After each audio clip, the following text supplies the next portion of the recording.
श्री परमात्मने नमः। ओ श्री गुरवे नमः। ओ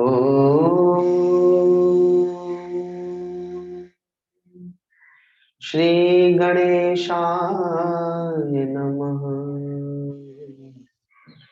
ओ श्री सीतापतये नमः। गुरुर्ब्रह्मा गुरुर्विष्णु गुरुर्देवो महेश्वर, गुरुर्साक्षात् परं ब्रह्म तस्मै श्री गुरुवे नमः। अखण्डमण्डलाकारं व्याप्तं येन चराचरं तत्पदं दर्शितं येन तस्मै श्री गुरुवे नमः। ध्यानमूलं गुरुर्मूर्ति, पूजामूलं गुरुर्पदम्, मन्त्रमूलं गुरुर्वाक्यम्, मोक्षमूलं गुरुकृपा। वन्दं गुरुपदकम् कृपा सिन्धु नररूपहरि, महामोहतम पुञ्ज जासु वचन रवि कर निकल। मनोजवं मारुततुल्यवेगं जितेन्द्रियं बुद्धिमतां वरिष्ठं, वातात्मजं वानरयूथमुख्यं श्रीरामदूतं शिरसा नमामि। श्रीरामदूतं शिरसा नमामि। सभी लोग मन की एकाग्रता के लिए कीर्तन करेंगे। सीता राम राम राम सीता राम राम राम सीता राम राम।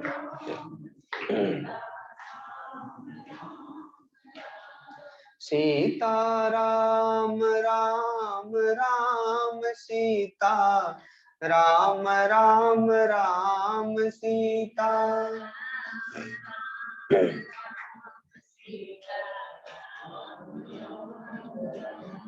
सीता राम राम राम सीता राम राम राम सीता।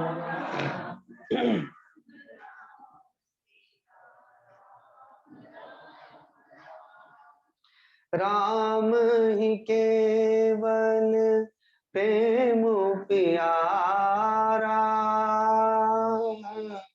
जानी ले जो जान निहारा। राम ही केवल प्रेम प्यारा, जानी ले जो जान निहारा। सीता राम राम राम सीता राम राम राम सीता।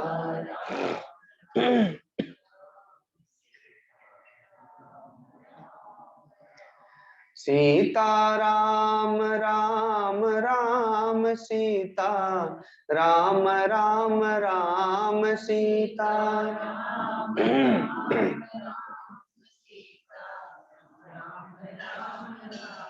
सीता राम राम राम सीता राम राम राम सीता।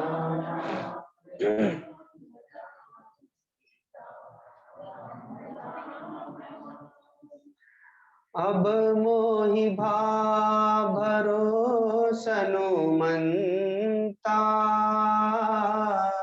बिन हरि कृपा मिलहि नहीं संता। अब मोहि भरोसनु मनता बिन हरि कृपा मिलहि। सीता राम राम राम सीता राम राम राम सीता।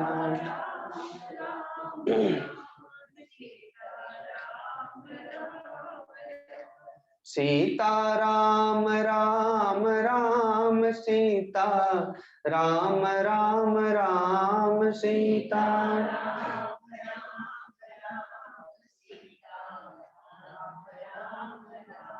सीता राम राम राम सीता राम राम राम सीता।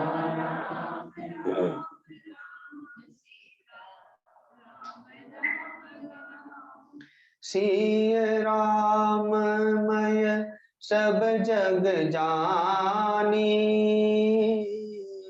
करऊं प्रणाम जोरी जुग पानी।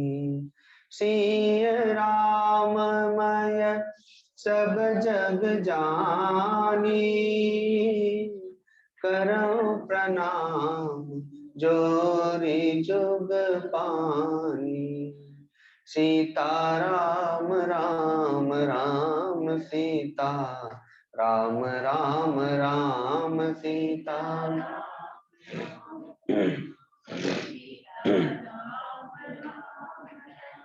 सीता राम राम राम सीता राम राम राम सीता।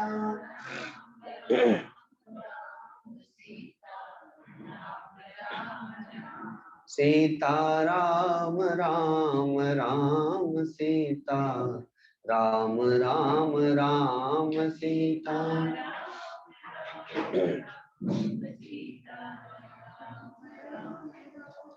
होई सोई जो राम रचि राखा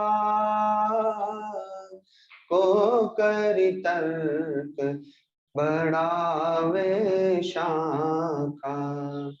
होई सोई जो राम रचि राखा को करि तर्क बढ़ावे शाखा। सीता राम राम राम सीता राम राम राम सीता।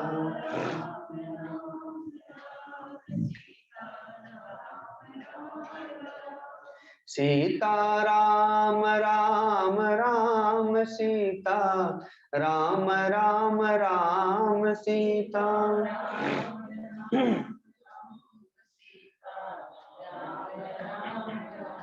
सीता राम राम राम सीता राम राम राम सीता राम।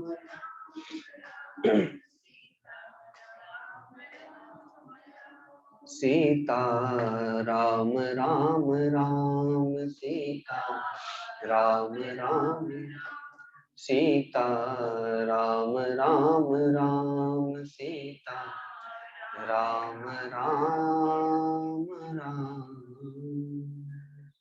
बोलिए सदगुरुदेव भगवान की, परम गुरुदेव महाराज की, सत्य सनातन धर्म की, गौ माता की, श्री गंगा मैया की, सब संतों की, सब भक्तों की, श्री कपिल भगवान की। ओम नमः पार्वती पते, हर हर महादेव।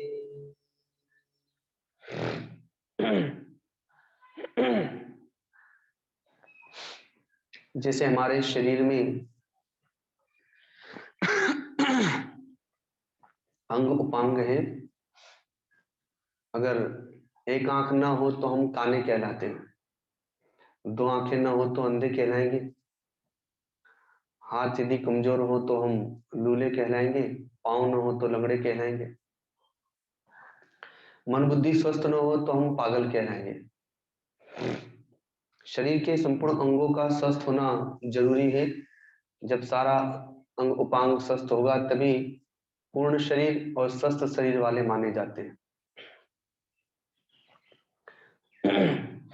इसमें सबसे महत्वपूर्ण प्राण और प्राणों से भी महत्वपूर्ण आत्मा है।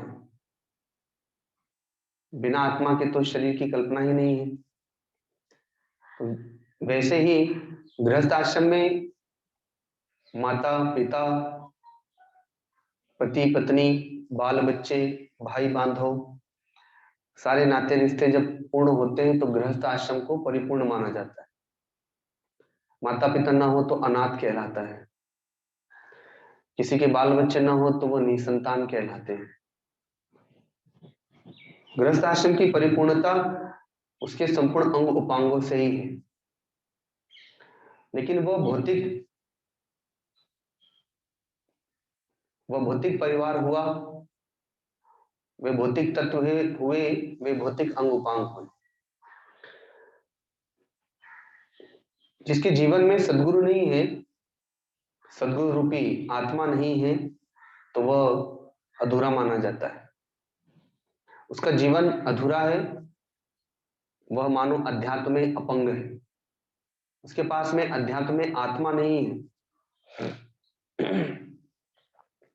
गुरु का ज्ञान नहीं है, गुरु प्राप्त कर लिया लेकिन ज्ञान प्राप्त नहीं किया तो भी वह अधूरा है। क्योंकि सूर्य उदित हुआ और प्रकाश ना हो, ताप ना हो, तो फिर सूर्य हमारे लिए क्या महत्व का। भगवान सूर्य जब उदित होते हैं तो अंधकार मिट जाता है, जगत प्रकाशित हो जाता है, दिखाई देने लगता है, मार्ग दिखाई देने लगता है, ताप प्रकाश दोनों प्रकट हो जाते हैं। हमारे जीवन में सदगुरु आ जाए और हमारा अज्ञान रूपी अंधकार दूर ना हो, हमारी मोह ममता आसक्ति, हमारे दोष, हमारे विकार, इनका निवारण ना हो, तो जैसे बिना प्रकाश और बिना ताप के सूर्य की कल्पना नहीं है, तो वैसे ही बिना ज्ञान ध्यान विज्ञान के फिर सदगुरु की कल्पना कैसी। तो गुरु और सदगुरु में भेद होता है। ऐसे तो महात्मा अर्जुन के पास में अर्थात पांचों पांडवों के पास में, कौरवों के पास में पहले से ही कुलगुरु हैं, कुलगुरु कृपाचार्य हैं, आचार्य द्रोण हैं, लेकिन वे गुरु हैं। भले वो भौतिक विद्या के प्रदाता हुए, वे स्वर्ग तक के प्रदाता हो सकते हैं, अपवर्ग अर्थात मोक्ष प्रदान करने वाले नहीं है। राजा युधिष्ठिर ने देखा कि इन सदगुरुओं की पहुंच तो इस लोक और परलोक तक ही है। उन्होंने फिर आदि धौम्य ऋषि को अपना सदगुरु बनाया, भगवान श्री कृष्ण के प्रति समर्पित हुए। महात्मा विदुर जैसे भक्त को अपनी बुद्धि बनाया, मां कुंती को अपनी बुद्धि अपना नेत्र बनाया, और अध्यात्म का मार्ग इनके अनुसार गमन करते हैं।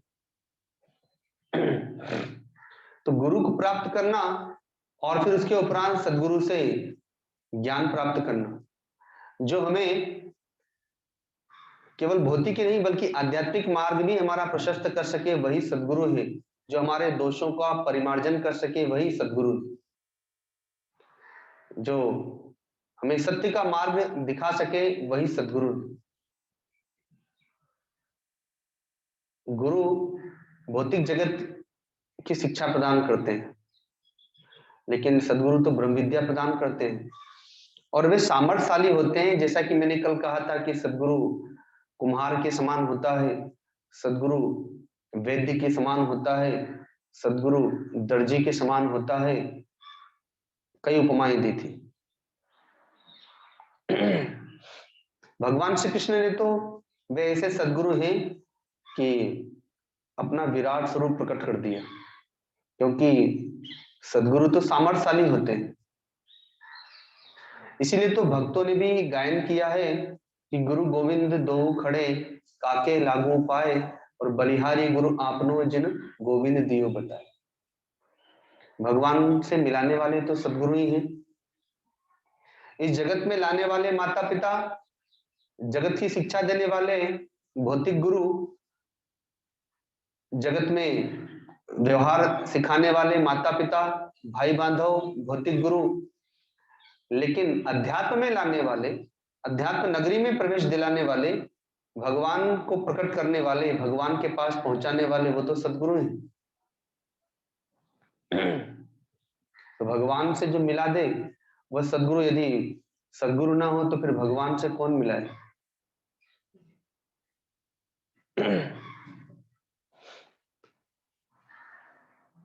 तो सदगुरु और सदगुरु का ज्ञान, ज्ञान के बिना व्यक्ति अधूरा है। जगत में हम सब कुछ सीख लें, सब कुछ जान लें, जीवन भर तो जानने का प्रयत्न करते ही रहते हैं।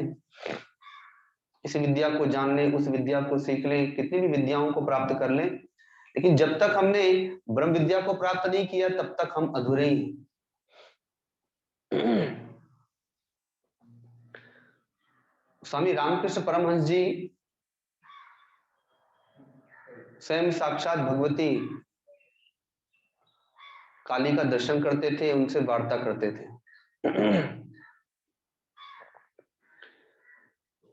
कुछ लोगों को भी पता चला, वे बड़े प्रख्यात हुए कि जिस देवी की उपासना करते हैं उनका दर्शन प्राप्त होता है, उनसे वार्ता हो जाती है।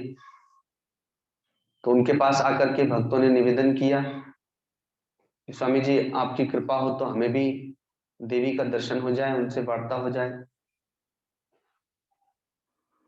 तो स्वामी जी ने कहा कि ठीक है, अपना पता मुझे दे करके चले जाओ, जब देवी आएंगी तो मैं उन्हें बता दूंगा कि वो भी आपका भक्त है, तो उन्हें भी आप दर्शन दे दें। तो उसने अपना घर का पता दे दिया लिखकर। स्वामी जी ने उस कागज को लिया तो कहा कि ये तो तुम्हारे घर का पता है, तुम्हारा पता क्या है? तो उसने सोचा कि हो सकता है दिन भर तो ऑफिस में रहता हूं, तो चलो ऑफिस का पता दे देता हूँ। ऑफिस का पता लिख करके दे दिया। स्वामी जी ने कहा ये तो तुम्हारे ऑफिस का पता है, तुम्हारा पता क्या है? तो कहा कि मेरा मेरा पता और कौन सा हो सकता है? घर पे रहता हूं तो घर का पता दे दिया, और ऑफिस में रहता हूं तो ऑफिस का पता दे दिया। कहा कि नहीं नहीं, तुम्हारा पता क्या है, तुम कौन हो? जन्म से पहले तुम कौन थे, और जब ये शरीर छूट जाएगा तब तुम कौन रहोगे? इस शरीर में तो जैसे कि किराए का मकान होता है, तो वैसे ये शरीर तो 9 दरवाजे वाला घर है, इसमें तुम आए हो और इसे छोड़ के चले जाओगे, इसे तो लेके जाओगे नहीं। तो तुम कौन हो? क्योंकि देवी पूछेगी कि वह कौन है, तो मैं उसे क्या उत्तर दूंगा? तुम बताओ। तो वो चरणों में गिर गया कि मैं तो अपने आप को जानता ही नहीं। तो कहा कि दुनिया की सब बातें जानते और अपने आप को जानते नहीं, तो फिर जानना ना जानना तो सब बराबर ही हो गया। पहले अपने आप को जानो। गीता जी हमें अपने आप को जानना सिखाती हैं। महात्मा अर्जुन ने भगवान के पास प्रथम अध्याय में बहुत विस्तार के साथ में ज्ञान की बातें की, शास्त्रों की बातें की, लेकिन भगवान भगवान हंसते हैं उनके ज्ञान पर और कहते हैं शोचान शोचस्तम प्रज्ञावादांच भाष्य, ये बड़े बड़े विद्वानों जैसी बातें मत करो, प्रज्ञावादी मत बनो, तुम कुछ भी नहीं जानते हो। तो महात्मा अर्जुन सब कुछ जानते हैं लेकिन अपने आप को नहीं जानते, और उनमें और हम में कोई अंतर नहीं है। हम भी जगत की सब बातें सीखते हैं, जानते हैं, समझते हैं, लेकिन अपने आप को नहीं जानते तो हम भी उन्हीं की जगह पर ही खड़े हैं। तो हमारे इस ज्ञान पर हमें भी हंसी आएगी जब हम समझेंगे कि अरे हम सब कुछ जानते हैं पर अपने आप को तो जानते ही नहीं। और जब अपने आप को ही नहीं जाना तो जानना ना जानना सब बराबर हो गया। तो महात्मा अर्जुन के ज्ञान पर भगवान ने हंसी की तो वो भी अपना सिर पकड़ लिए कि लो, मैं इतना जानता था, अपने आप को बड़ा बुद्धिमान बड़ा ज्ञानी समझता था, पर आज तो पता चला कि मैं तो कुछ भी नहीं जानता हूं। क्योंकि सब बाहर की वस्तुओं को ही जानता हूं, अपने आप को तो जानता ही नहीं। तो सदगुरु का जो ज्ञान है वही गीता जी है, और जो गीता जी है वो वही है कि आप कौन है अपने आप को जाने। गीता जी के 18वें अध्याय में भगवान ने महात्मा अर्जुन से पूछा कि अभी भी कुछ जानना शेष है, अभी भी कुछ प्रश्न शेष है, तो बताओ। जब तक तुम्हारा समाधान नहीं होगा तब तक युद्ध प्रारंभ नहीं होगा। महात्मा अर्जुन कहते हैं कि हे प्रभु, मुझे आपकी कृपा से आत्मस्मृति प्राप्त हो गई, मैंने जान लिया कि मैं कौन हूं। तो गीता जी का सार तो इतना ही है कि आप अपने आप को जान लें, और जब जान लें तो उसके उपरांत फिर आप स्वधर्म में प्रतिष्ठित हो जाएं, अर्थात शरीर स्वधर्म में प्रतिष्ठित हो और आप अपने आत्मस्वरूप में प्रतिष्ठित हो। यही बात श्रीमद् भागवत महापुराण के अंतिम चरण में अर्थात 12वें स्कंद में भगवान सुखदेव जी ने राजर्षि परीक्षित से पूछा कि अभी भी यदि तुम्हें कुछ संशय हो, कोई प्रश्न हो तो बताओ, जब तक तुम्हारा समाधान नहीं होगा तब तक मैं यहां से जाऊंगा नहीं। भले 7 दिन बीत जाएं, लेकिन तब तक काल भी तुम्हारे पास नहीं आएगा जब तक मैं यहां पर बैठा हूं। और शाप की गति अवरुद्ध हो जाएगी। वह तक्षक नाग आकर के खड़ा हो जाएगा, प्रतीक्षा करेगा, क्योंकि तुम्हारे पास अकाल बैठा हुआ है, तुम्हारा सदगुरु बैठा हुआ है। राजर्षि परीक्षित कहते हैं कि गुरुदेव, मैंने आपकी कृपा से जान लिया कि मैं कौन हूं। सर्प मुझे नहीं काटेगा, इस शरीर को काटेगा। मैं स्वयं अकाल हूं, मैं स्वयं अजर अमर हूं, मैंने जान लिया। तो सदगुरु प्राप्त हो और हमने सदगुरु का ज्ञान प्राप्त नहीं किया, अपने आप को नहीं समझा, अपने आप को नहीं जाना, तो अभी हमने सदगुरु को नहीं जाना, अभी हमने सदगुरु को वास्तव में प्राप्त नहीं किया।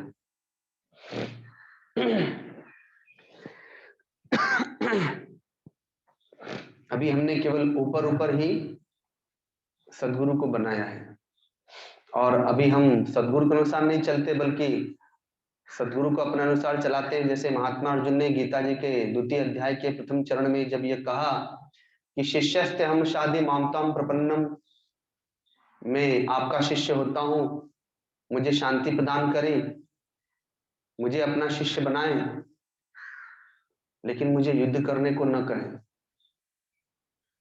हे गोविंद, मैं युद्ध नहीं करूंगा। गुरु को तो बनाया, लेकिन गुरु की आज्ञा पालन नहीं करूंगा। पहले कह दिया कि मैं आपको गुरु तो बनाता हूं, मुझे शांति देना, पर युद्ध करने को मत कहना। तो आज्ञा भी मेरे अनुसार ही मुझे देना कि मैं क्या जो करना चाहूं वही मुझे कहना। तो ये महात्मा अर्जुन की बात नहीं है, हम सबकी बात है। तो पहले कोई भी सदगुरु हमारे मन को देख करके, हमारी सामर्थ्य को देख करके हमें आज्ञा प्रदान करते हैं, सेवा प्रदान करते हैं, और बहुत समय तो प्रतीक्षा भी करते रहते हैं कि अभी ये आज्ञा पालन करने योग्य इसका मन बुद्धि हुआ भी कि नहीं। प्रतीक्षा करते हैं।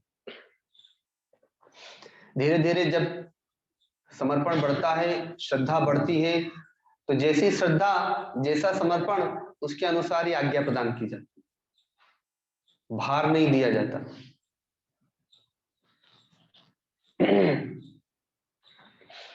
तो गुरु और गुरु का ज्ञान गीता जी, उसे हमें अपनी आत्मा बनाना है, गुरु को आत्मा बनाना है। ये अध्यात्म में सदगुरु ही हमारी आत्मा है, और सदगुरु का ज्ञान हमारी आत्मा। हम ज्ञान के जिज्ञासु बने। कुछ समय पूर्व गुरुदेव ने कहा था कि आत्म जिज्ञासु भक्तों को बनाने का प्रयत्न करो, क्योंकि आत्म जिज्ञासुओं की संख्या बहुत कम होती है। भगवान स्वयं भी महात्मा अर्जुन को आत्म जिज्ञासु बना रहे हैं, डांटते फटकारते हुए। तो वैसे ही कोई अपने आप को जानने का प्रयत्न थोड़ी करता है। सदगुरु के पास जाकर के भी तो उसके लिए आत्म जिज्ञासु बनाने का प्रयत्न किया जाता है। पहले उसे समझा करके,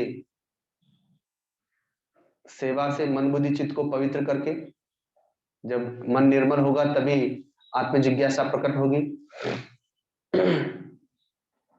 तो गुरु और गुरु का ज्ञान, गीता जी उसे अपनी आत्मा बनाए।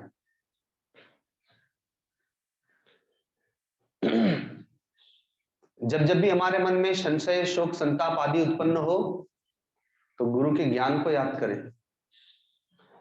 अरे जब लोग श्मशान में जाएं आधी रात को तो उन्हें भय लगता है। खंडहर में बरगद या पीपल वृक्ष के पास जाना पड़े, रात्रि में आप कहीं जा रहे हो, मार्ग में श्मशान पड़ता हो, अंधकार हो, एकांत हो, खंडहर हो, बरगद या पीपल का वृक्ष हो, तो भय लगने लगता है कि यहाँ पर भूत रहता है। तो बिना कहे ही हनुमान चालीसा प्रारंभ हो जाती, वो डर के कारण से। तो वैसे ही जब शोक संताप उत्पन्न हो, जब मोह ममता आसक्ति प्रकट हो, जब विकार उत्पन्न हो, तो गीता जी प्रकट हो जाना चाहिए गीता से। गुरुदेव के एक शिष्य राधे श्याम जी, जिन्होंने अंतिम चरण में संन्यास ले लिया था, तो 1-1.5 महीना उनका शरीर अस्वस्थ था, बिस्तर पर धीरे धीरे शरीर जा रहा था। तो हरिद्वार में 2010 महाकुंभ का समय था, उन्हीं दिनों की बात है। हरिद्वार आश्रम का निर्माण हुआ था, श्री कृष्णायन ग्रंथ प्रकाशित हुआ था। वो बिस्तर पर थे तो गुरुदेव फिर कहीं नहीं गए, वहीं पर रहे। दोनों समय सत्संग होता था। 1 घंटा 3 से 4 टहलने के पहले गुरुदेव उनके कक्ष में भी जाते थे उन्हें ज्ञान देने के लिए। अंतिम दिन 3-3:30 बजे गुरुदेव उनके कक्ष में गए, हम लोग भी थे। तो प्रतिदिन जाते ही थे, लेकिन उस दिन अपने आप ही वो उठ करके बैठ गए। लेटे हुए थे, शरीर अस्वस्थ था, तो धीरे धीरे धीरे जो सेवक थे उनको उन्होंने इशारा किया और वो सहयोग दे करके उन्हें बिठाया। तो जैसे ही गुरुदेव गए वैसे ही उन्होंने एक प्रार्थना की, और बड़ी दिव्य प्रार्थना थी, दिव्य भाव में भरकर। जबकि रोज जा रहे थे, लेकिन उस दिन जब गए तो उनके भीतर से प्रार्थना प्रकट हुई। और प्रार्थना करने के उपरांत गीता जी का मंत्र प्रकट होने लगा। न जायते मृते व कदाचिन, नायम भूत्वा भविता वा न भूयः, अजो नित्य शाश्वतोयम पुराणो, न हन्यते हन्यमाने शरीरे। और बार बार यही मंत्र निकलता था। नेत्रों से गुरुदेव का दर्शन कर रहे हैं और वाणी से गीता जी का यह मंत्र उच्चारण कर रहे हैं। तो गुरुदेव समझ गए थे। गुरुदेव ने कहा कि अब सावधान हो जाओ, तुम्हारे प्राण अब उत्क्रमण कर रहे हैं, तो इंद्रियाओं को अपने गोलकों में प्रतिष्ठित करो, अपने आत्मस्वरूप में प्रतिष्ठित हो जाओ। और वे इसी गीता जी के मंत्र को गाए जा रहे थे। इस मंत्र का भाव है, न जायते मृते वा कदाचिन, मैंने जन्म नहीं लिया है इसलिए मैं मरने वाला नहीं हूं। अब आप सोचिए, कोई व्यक्ति मृत्यु के समय में ऐसा बोल सकता है? किसी के प्राण निकल रहे हो, जबकि उनका जो पांव था वो ऐंठ रहा था, क्योंकि जब प्राण निकलते हैं तो नीचे से ऊपर की तरफ चढ़ते हैं, तो पांव उनका दिखाई दे रहा था कि पांव हिल रहा है, ऐंठ रहा है।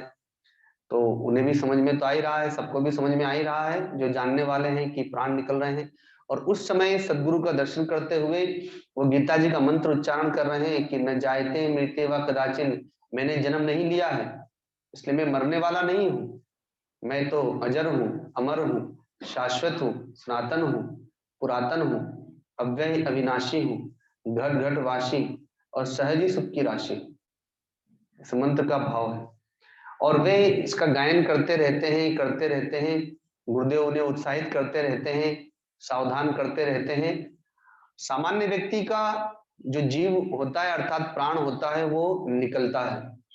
अब चाहे वो इंद्रियों के माध्यम से निकले, आंख कान नाक मुंह के माध्यम से, लेकिन भक्त का, संत का प्राण नहीं निकलता। वो तो आत्मा में विलीन हो जाता है, भगवान में विलीन हो जाता है, क्योंकि वो भगवान का स्मरण करके शरीर का त्याग किया, आत्मस्वरूप का स्मरण करके शरीर का त्याग किया, तो वो प्राण उस आत्मा में विलीन हो जाता है। अब जब विलीन हो गया तो बाहर निकलेगा नहीं। तो बस वो वैसे ही गायन करते रहे, धीरे धीरे धीरे धीरे प्राण उस आत्मा में ही समाहित हो गया, और फिर बस आंखें खुली रह गई गुरुदेव का दर्शन करते हुए, और वाणी शांत हो गई। तो गुरुदेव इतने प्रसन्न हुए, इतने प्रसन्न हुए कि गुरुदेव ने फिर 2 भजन गाए। ऐसे ही वहां पर हॉल है, हॉल में गुरुदेव अपने आसन पर विराजमान हुए, उनके समक्ष एक बिंब के सहारे उनके शरीर को बैठा दिया, राधे श्याम जी के शरीर को आसन लगा के सभी भक्तगण बैठ गए। तब गुरुदेव ने कहा कि जिस प्रकार से भगवान श्री राम के सामने भगवती शबरी का उद्धार होता है, और भी अन्य अन्य भक्तों का भगवान श्री राम ने उद्धार किया, जैसे सर्वंग मुनि और भी अन्य संतों का, तो वैसे ही एक सदगुरु के सामने उसके शिष्य का उद्धार हो गया आज, और इसी को मुक्ति कहते हैं।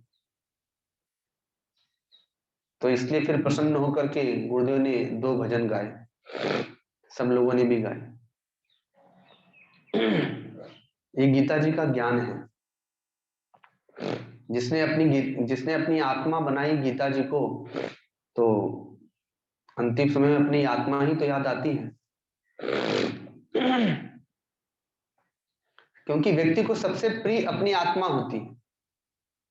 भले वो भौतिक जगत में कहता है कि मुझे पुत्र से बहुत प्रेम है, पति से बहुत प्रेम है, पत्नी से बहुत प्रेम है, माँ से पिता से बहुत प्रेम है, और कोरोना काल में पता चला था कि किसको किससे प्रेम है। अर्थात अपनी आत्मा से ही सबको प्रेम है। सबसे जो प्रेम है वो ऊपर ऊपर प्रेम है, पर भीतर में व्यक्ति को अपनी आत्मा ही सबसे प्रिय होती है। वो आत्मा को बचाने के लिए, अर्थात अपने आप के लिए, वो किसी का भी त्याग कर सकता है। तो वैसे ही जो अपनी आत्मा बना ले सदगुरु को, जो अपनी आत्मा बना ले सदगुरु के ज्ञान को अर्थात गीता जी को, तो उसे अध्यात्म में प्रवेश मिल जाता है, अर्थात वो भगवान की ओर बढ़ने लगता है।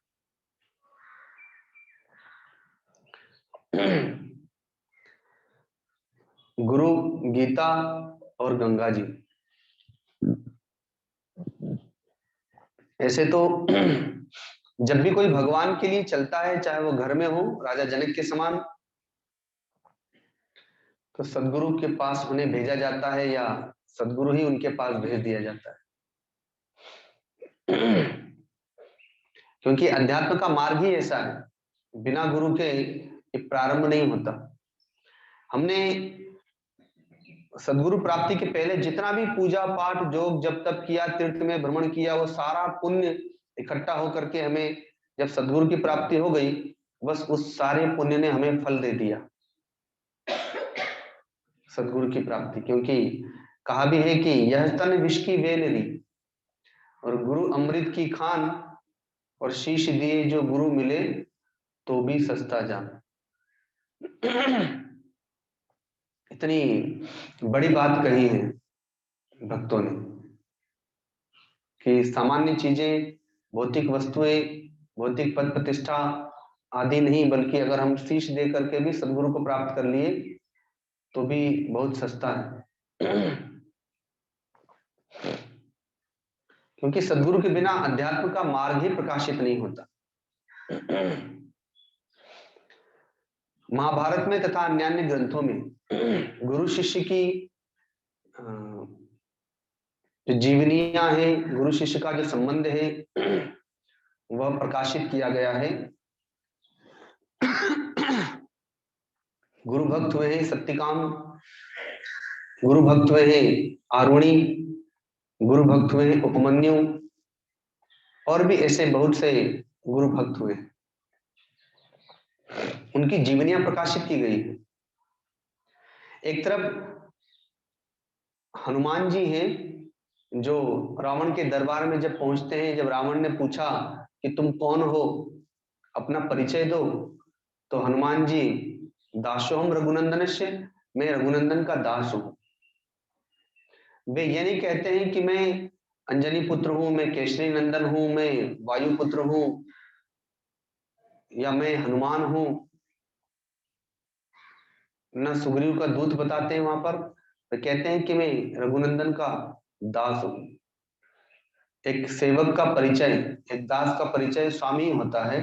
तो वैसे ही महात्मा अर्जुन से भी जब पूछा राजा धृतराष्ट्र ने, जब सारे कौरवों और पांडवों की शिक्षा पूर्ण हो गई, सब लौट करके हस्तिनापुर आए, अपना युद्ध कौशल दिखाने लगे, तो राजा धृतराष्ट्र ने सबसे परिचय पूछा, सबने अपना परिचय दिया, लेकिन महात्मा अर्जुन ने अपना परिचय दिया कि मैं अजय, धनुर्वेद के ज्ञाता, आचार्य द्रोण का शिष्य अर्जुन आपको प्रणाम करता हूं। तो राजा धृतराष्ट्र ने कहा कि तुम्हारा और कोई परिचय नहीं है क्या? तो कहते हैं कि एक शिष्य का परिचय उसका गुरु ही होता है। गुरु के परिचय से ही शिष्य की पहचान होती है। ऐसे गुरु भक्त होते हैं जो गुरु को ही अपनी पहचान बनाते हैं। तो उन्हीं में सत्यकाम, आरुणि, उपमन्यु जैसे गुरु भक्त हुए, जिन्होंने गुरु के लिए ही जीवन जिया, उन्हीं को अपनी आत्मा बनाया और उन्हीं से ब्रह्म ज्ञान की प्राप्ति की। एक छोटा सा पद गुरुदेव का याद आता है। अंबाला के पास एक जटवाड़ा नाम का गांव, 2002 और 3 के मध्य की बात है। हम लोग नए नए उस समय गुरुदेव के पास में आए थे, 1-2 साल हुआ था। तो मैं, अभियानंद जी और एक दो और भी ब्रह्मचारी गण थे। तो वहाँ जटवाड़ में गुरुदेव के भक्त थे, एक डॉक्टर जी, डॉक्टर भरत जी, और उनके एक भाई थे जो मास्टर जी थे। तो जो मास्टर जी थे वो बहुत ही विनोदी स्वभाव के थे, अर्थात हंसी मजाक करते थे। तो पंजाबी भाषा, तो उन्होंने गुरुदेव से हंसी करते हुए कहा, हम लोगों की तरफ इशारा करते हुए, कि नए नए चेले लग रहे हैं बाबा जी, हम लोगों के लिए कहा कि ये सब नए नए शिष्य हैं आपके। तो उस समय गुरुदेव के भीतर से एक पद प्रकट हुआ था, तो वही ये पद है कि शेष नए पर प्रीति पुरानी, शेष नए पर प्रीति पुरानी, शेष नए पर प्रीति पुरानी, शेष नए पर प्रीति पुरानी। कैसी अद्भुत है ये कहानी, कैसी अद्भुत है ये कहानी, शिष्य नहीं पर प्रीति पुरानी, शेष नए पर प्रीति पुरानी। दूर देश में जन्म लिए पर एक देश में आए, एक नजर में मधुर मिलन की अद्भुत छटा लखाए, भूल गए घर बार देश को, भूल गए घर बार देश को, एक दूजे को मानी, शिष्य नहीं पर प्रीति पुरानी, शिष्य नए पर प्रीति पुरानी। हित मित्र अरु भाई बंधु तो उनको नहीं सुहाते, सुख संपत्ति सब मान बढ़ाई, दोनों को नहीं भाते। काम क्रोध और लोभ छोड़ के, काम क्रोध और लोभ छोड़ के, दे दी प्रभु को जवानी। शिष्य नए पर प्रीति पुरानी, शिष्य नए पर प्रीति पुरानी।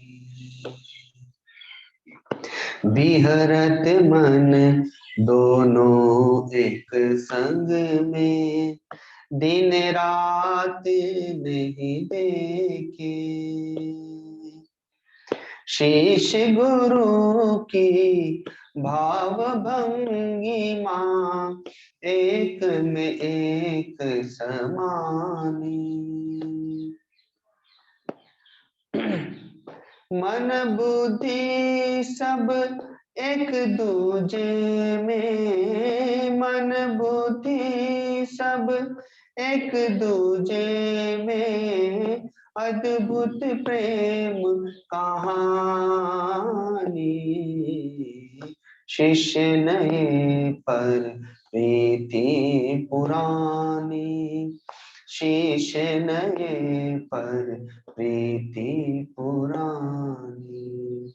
कैसी अद्भुत है ये कहानी, कैसी अद्भुत है ये कहानी।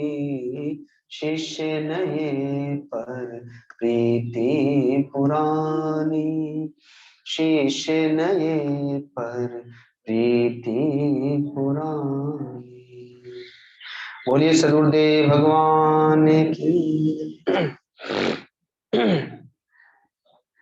कोई कहीं भी अलग अलग स्थानों पर, अलग अलग प्रदेशों में, अलग अलग घर गांव क्षेत्र का वह होता है शिष्य व भक्त, लेकिन भगवान की प्रेरणा से अपने आप सदगुरु के पास पहुंचा दिया जाता है।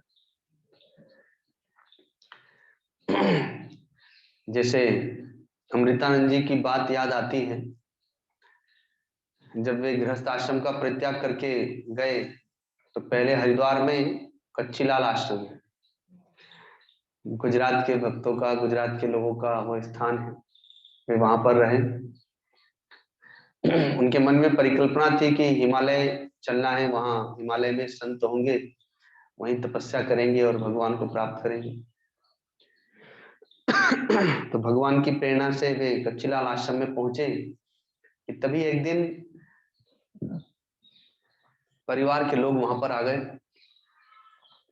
आश्रम के मैनेजर लोगों ने वहां खबर कर दी किसी प्रकार से पता करके। तो उस समय वे रसोई में, भंडारे में सेवा कर रहे थे और उनकी दृष्टि पड़ गई कि ये तो घर गांव के लोग आ गए।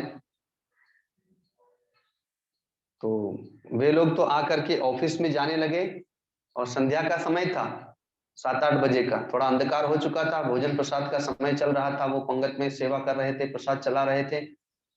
परिवार के लोग ऑफिस की तरफ गए और उसके विपरीत दिशा में ही रसोई था। बस उन्होंने देखा और उसी समय वो जैसे थे वैसे उठ करके चल दिए। केवल एक जोड़ जो वस्त्र पहने थे वैसे ही नंगे पांव ऋषिकेश, हरिद्वार से पैदल चल करके ऋषिकेश 35 किलोमीटर चले वो पैदल, कि कहीं फिर पकड़ के न ले जाएं। और शाम को अब 8 बजे चले तो अब पता नहीं 10 बजे, 11 बजे, 12 बजे जब भी पहुंचे हो, क्योंकि जूते चप्पल पहनने जाएंगे तो वो लोग देख लेंगे। इसलिए बस जैसे ही देखा वैसे ही वहां से, तो पद में आया था ना कि हित मित्र और भाई बंधु तो उनको नहीं सुहाते। जब वैराग्य हो गया तो अब तो गुरु शिष्य दोनों, तो इसलिए वहां पर अब भाई बांधव अच्छे नहीं लगे तो उन्हें छोड़ करके चल दिए। अब रात्रि में कहाँ जाएं, तो वो कहते थे कि ऋषिकेश पहुंच करके गंगा जी के घाट पर, फिर गंगा जी के किनारे एक घाट पर ही सो गए। और सुबह हुई तो अब भूखे प्यासे थके हुए तो थे ही, गंगा जल पिया, गंगा जी में स्नान किया और यह सोच करके कि चलो अब बद्रीनाथ चलते हैं, गंगोत्री बद्रीनाथ चलते हैं और वहीं पे हिमालय में संत होंगे तो उन्हीं के पास रह के तपस्या करेंगे। तो कुछ पैसा भी नहीं था, क्योंकि जो भी था वो तो वहीं छूट गया कच्ची आश्रम में। तो पैदल ही चल दिए कि बद्रीनाथ तो पैदल चलते ही हैं लोग बहुत से, तो पैदल चलते हैं। तो वे जहां थे वहां से पैदल चलते हुए बद्रीनाथ के रास्ते पर एक क्रिया योग आश्रम आता है, आनंद धाम आश्रम और क्रिया योग आश्रम, ये दो आश्रम बद्रीनाथ के रास्ते पर पड़ते हैं। आनंद धाम थोड़ा सा नीचे पड़ता है, लेकिन क्रिया योग आश्रम तो बिल्कुल बद्रीनाथ के रास्ते पर हाईवे पर ही है। तो संयोग से ही उस आश्रम के सामने से गुजर रहे थे और एक ब्रह्मचारी जो वहां पहले से रहते थे उनकी दृष्टि पड़ गई, और उन्होंने ऐसे ही स्वाभाविक ही पूछ लिया कि अरे भाई भोजन करना है। तो इनको भूख तो लगी थी, क्योंकि शाम को भी नहीं खाए थे और अभी सुबह से 10 बज गया था, 9-10 के लगभग हो चुका था, तो भूख तो बहुत जोरों की लगी थी। तो जैसे ही उन्होंने पूछा कि भोजन करोगे, तो इन्होंने सिर हिला दिया और वे अंदर ले गए और भोजन कराया। तो इनके नेत्रों से आंसू आ गए कि भगवान ने कितनी कृपा की कि न मेरा इनसे कोई परिचय और ना इनका मुझसे कोई परिचय, लेकिन भगवान ने देखो भोजन की व्यवस्था कर दी। तो इससे अपना विश्वास और दृढ़ हो जाता है। अब जब भोजन करा दिया तो फिर पूछते हैं कि कहाँ जा रहे हैं, तो कहा कि बद्रीनाथ जा रहा हूं। अभी तो वो पैंट शर्ट में थे, कोई ब्रह्मचारी का वेश भी नहीं था। तो कहाँ जा रहे हैं, तो बद्रीनाथ। तो क्यों जा रहे हैं, तो बोले संत की खोज में जा रहा हूँ, गुरु की खोज में जा रहा हूँ, क्योंकि वहां जा करके उनके पास रह के तपस्या करनी है, भगवान को प्राप्त करनी है। तो ब्रह्मचारी कहते हैं कि हिमालय में जाएंगे वहां खोजेंगे, उससे अच्छा मैं ही आपको एक संत बता देता हूँ, बहुत पहुंचे हुए सिद्ध संत हैं। इस क्षेत्र में ऐसे संत बड़े दुर्लभ हैं, तो मैं भी वहां आता जाता रहता हूँ। तो कहा कहाँ मिलेंगे, तो भागीरथी धाम का पता बताया, हमारे गुरुदेव का पता बताया कि जाओ भागीरथी धाम में मैं लेके चलता हूँ, और वहीं पे वे सिद्ध संत हैं। गुप्त रूप से रहते हैं, कोई उन्हें जानता नहीं है। तो वे लेकर के आए भागीरथी धाम में। उस समय गुरुदेव आश्रम पर नहीं थे, उस समय गुरुदेव हरिद्वार आश्रम पर थे। तो जब वे ऋषिकेश के आश्रम पर आए तो वहां पर जब गुरुदेव नहीं होते हैं तो हम लोग मंच पर या गुरुदेव के तख्त पर तस्वीर लगा देते हैं। तो गुरुदेव का तस्वीर का दर्शन उन्होंने किया, तो बस उसी समय मन में समझ लिया कि यही मेरे गुरुदेव होंगे। मन में उन्होंने ये धारणा बना ली। अब 2 दिन तक वहीं रहे फिर आश्रम में ही, कि गुरुदेव आएंगे तब तक की प्रतीक्षा करें। तो हम लोग हरिद्वार से ऋषिकेश आए थे कुछ काम से, वहां पर उस समय पंचायती चुनाव चल रहा था, तो वोटिंग करने के लिए आए थे, क्योंकि हम लोग तो पहले से ही ऋषिकेश में रहते थे और अभी नए नए हरिद्वार में गए थे कुटिया में रहने के लिए। तो हम लोग का जो वोटिंग कार्ड था वो तो ऋषिकेश का ही था, इसलिए हम लोग वोट डालने के लिए आए थे। तो जब हम लोग वोट डाल चुके और उनसे भेंट हुई तो देखा और उनसे पूछा, तो वो गुरुदेव का दर्शन करना चाहते हैं, तो उन्हें हम लोग लेकर के फिर हरिद्वार आ गए। गुरुदेव हरिद्वार की कुटिया में विराजमान थे, हम सभी लोग वहां आए, उन्होंने भी गुरुदेव को प्रणाम किया। गुरुदेव ने पूछा कौन है, कहाँ से है, कैसे आना हुआ, सब बताया। तब उन्होंने सारी बातें बताई और फिर वे समर्पित हुए, तो गुरुदेव ने उन्हें स्वीकार कर लिया और कहा कि ठीक है, अभी ऋषिकेश आश्रम पर रहें, कुछ दिनों के बाद आपको मंत्र दिया जाएगा। तो चलते समय गुरुदेव ने प्रसाद दिया, केला का फल था, जैसे कल यहाँ पर कथा के बाद केला का प्रसाद बटा, वैसे ही प्रसाद लेकर के हम लोग फिर बाहर आए। तो जैसे ही कुटिया से बाहर निकलते हैं तो प्रसाद जैसे आपको भी दिया तो आप लोग भी पा लेते हैं। तो अमृतानंद जी भी प्रसाद पाने लगे, तो वो छिलका न छील करके छिलके सहित केला खा रहे थे। तो मैंने कहा कि अरे कम से कम छिलका तो निकाल दीजिए। तो कहते हैं कि नहीं, ये छिलका भी तो प्रसाद है, गुरुदेव ने तो पूरा प्रसाद दिया है, तो छिलका भी प्रसाद है। तो ये गुरु शिष्य का प्रेम है, भाव है कि उस समय सब कुछ प्रसाद में ही लगता है। तो जो गुरु को अपनी आत्मा बनाता है उसके भीतर ही ऐसा दिव्य भाव प्रकट होता है।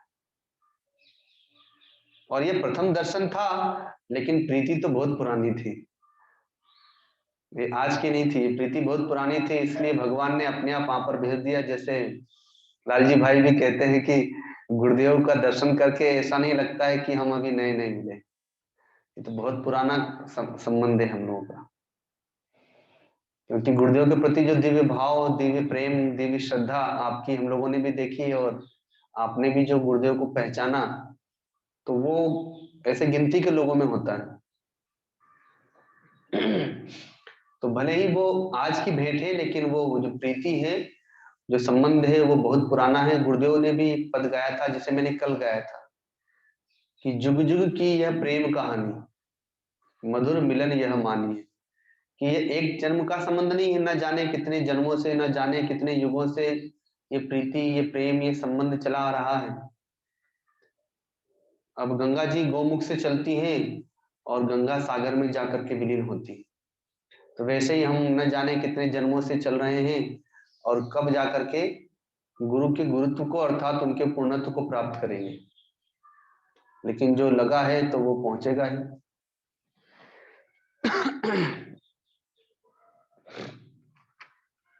सदगुरु का ज्ञान गीता जी है, भगवान श्री कृष्ण का वह हृदय ही है। जब युद्ध की बात ठन ही गई, दुर्योधन ने कह दिया भगवान के बहुत समझाने बुझाने पर भी कि हे कृष्ण, मैं इंद्रप्रस्थ का राज्य तो क्या, उनके कहने पर ये 5 गांव भी नहीं, बल्कि बिना युद्ध के तो सुई के नोक के बराबर भूमि भी नहीं दूंगा। तो भगवान ने कहा कि ठीक है, फिर युद्ध होगा। लेकिन ये जो युद्ध होगा ना, ये राज्य के लिए नहीं होगा, ये जो युद्ध होगा ये धर्म के लिए युद्ध होगा। और उसके लिए भगवान ने कुरुक्षेत्र का निर्णय किया। दोनों पक्ष में अन्य राजागण अपनी सेनाओं को लेकर के सम्मिलित होने लगे। 11 अक्षौहिणी कौरव पक्ष में हो गई, 7 अक्षौहिणी सेना पांडव पक्ष में हो गई। सहयोग के लिए शकुनी के कहने से दुर्योधन द्वारिका गया, तो राजर्षि युधिष्ठिर के कहने से महात्मा अर्जुन भी भगवान की शरण में आए। सभी जानते हैं, दोनों जब वहां पहुंचते हैं तो भगवान उस समय विश्राम कर रहे थे दिन में। दुर्योधन भगवान के सिरहाने जाकर के बैठ गया। महात्मा अर्जुन भगवान के पैर तरफ हाथ जोड़े खड़े रहे। भगवान की जब नींद टूटती है, वे उठ करके बैठे। सर्वप्रथम अर्जुन को उन्होंने देखा, कहा अरे पार्थ, तुम कब के आए?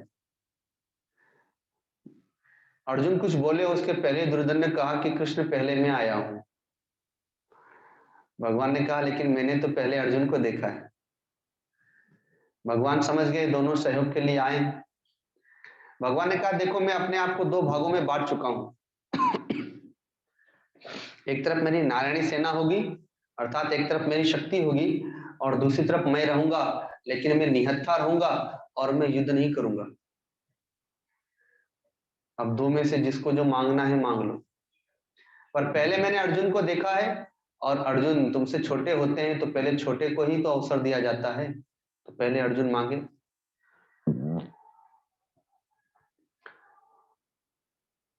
महात्मा अर्जुन ने भगवान को मांगा कि मुझे तो आप चाहिए। दुर्योधन मन में मुस्कुराता है कि बताओ कितना मूर्ख है, कितना पागल है।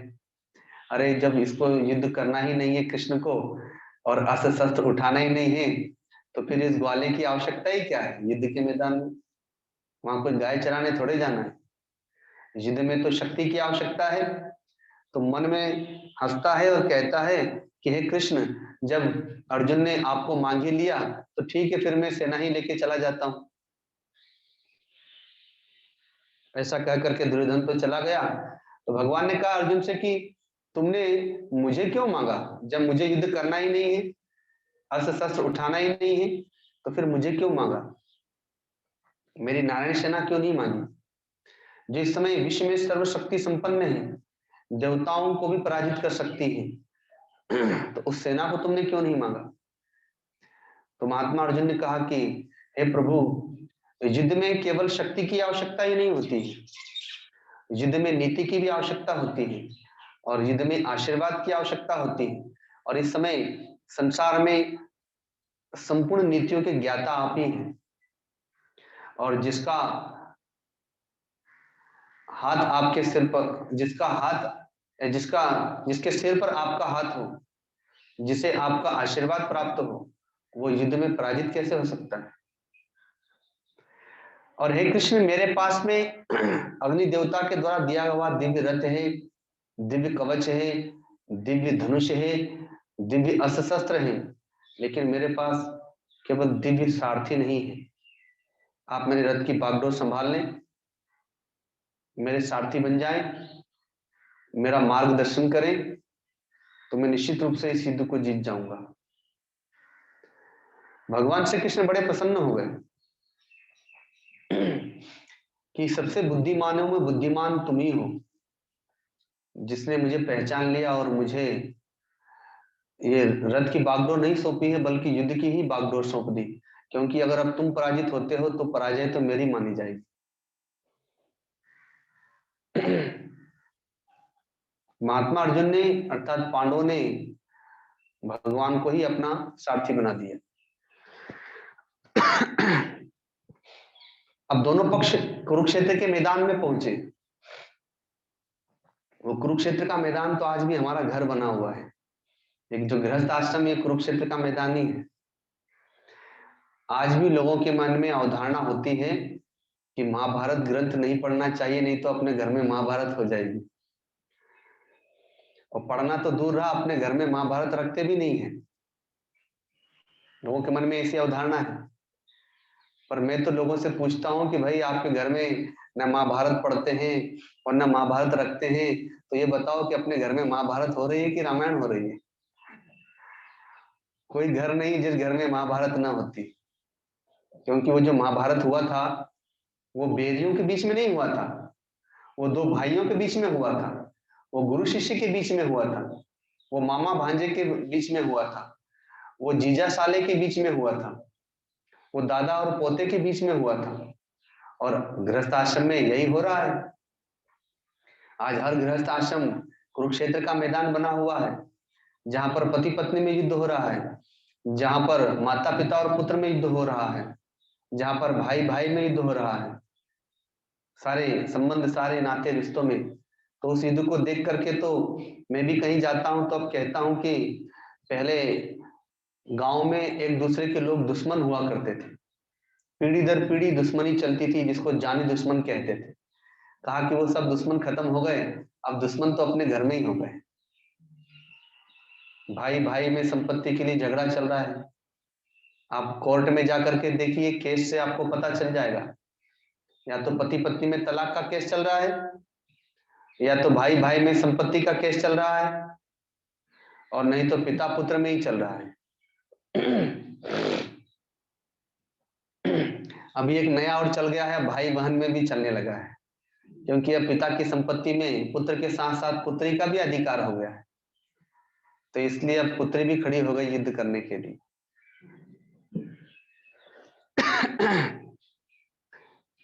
तो उस युद्ध के मैदान में जब 18 अक्षौणी सेना खड़ी हो गई, तो महात्मा अर्जुन के मन में भगवान ने प्रेरणा कर दी। भगवान ने भी देखा कि जब से मैं आया हूं तो ज्ञान तो दिया ही नहीं, भगवान ने लीलाएं तो की। तो लीलाओं का पठन पाठन करके, श्रवण करके भक्तों का चित्त शुद्ध होगा, लेकिन ज्ञानियों के लिए, साधकों के लिए तो कुछ दिया ही नहीं। तो भगवान को जब कुछ देना होता है तो किसी को तो निमित्त बनाना होता है, पर निमित्त भी कोई साधारण नहीं होता। भगवान को जिसे सेवा लेनी है, निमित्त बनाना है, वो कोई विशेष ही होता है। तो महात्मा अर्जुन जैसा जितेंद्रिय, परंतप, गुडाकेश, स्वधर्मी कौन होगा? इसलिए महात्मा अर्जुन को ही भगवान ने निमित्त बनाया, प्रेरणा कर दी। भगवान से कहा, मुझे युद्ध के मैदान में दोनों सेनाओं के मध्य में ले चलिए, मैं देखना चाहता हूं कि मुझे किससे युद्ध करना चाहिए। और किससे नहीं करना चाहिए, कौन मेरे योग्य है। तो भगवान लेकर के चल दिए।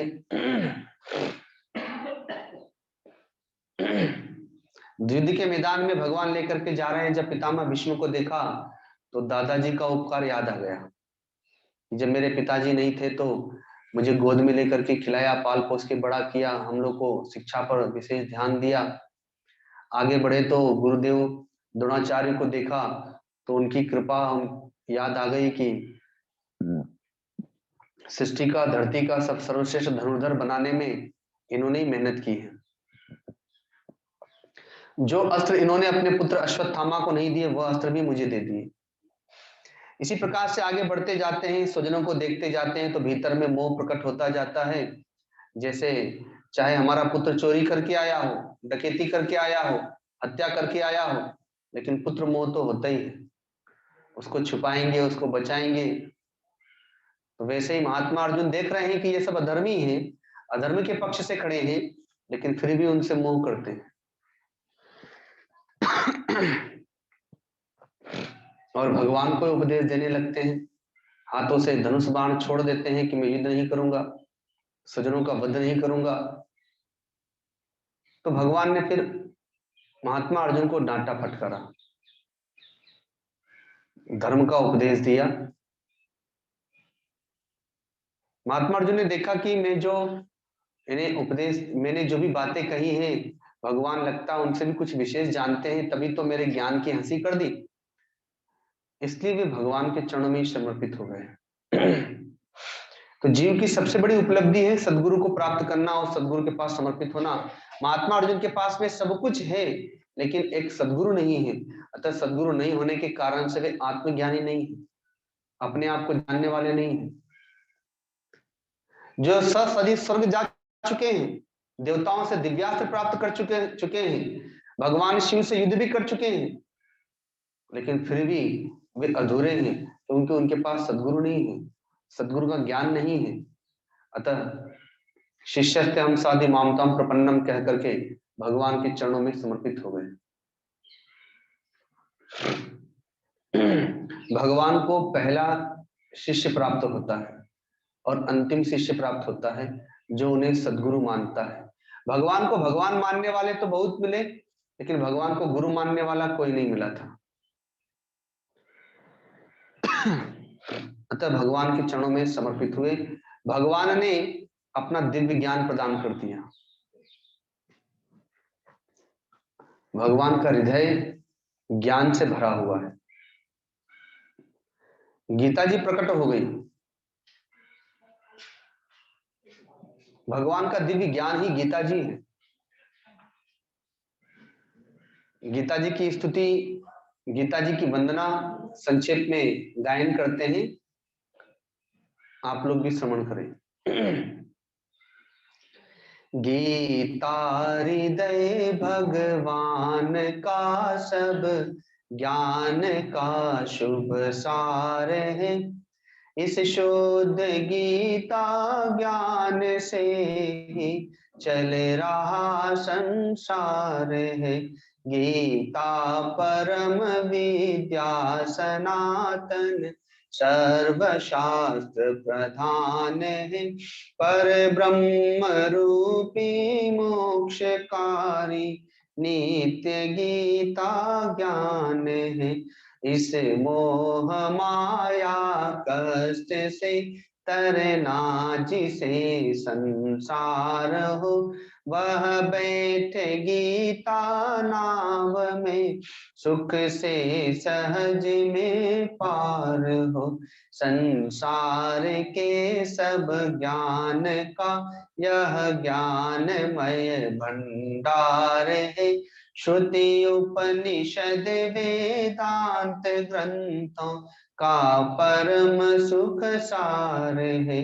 गाते जहाँ जन नित्य हरि गीता, निरंतर नेम से रहते वही सुख कंद नटवर नंद नंदन प्रेम से। गाते जहाँ जन गीत गीता, प्रेम से धरि ध्यान है, तीरथ सभी भव के वही, शुभ शुद्ध और महान है। धरते हुए जो ध्यान गीता ज्ञान का तन छोड़ते, लेने उन्हें माधव मुरारी, आप ही उठ दौड़ते। सुनते सुनाते नित्य जो लाते, इसे व्यवहार में पाते परम पद ठोकरे, खाते नहीं संसार में। पाते परम पद ठोकरे, खाते नहीं संसार में। बोले गीता माता की।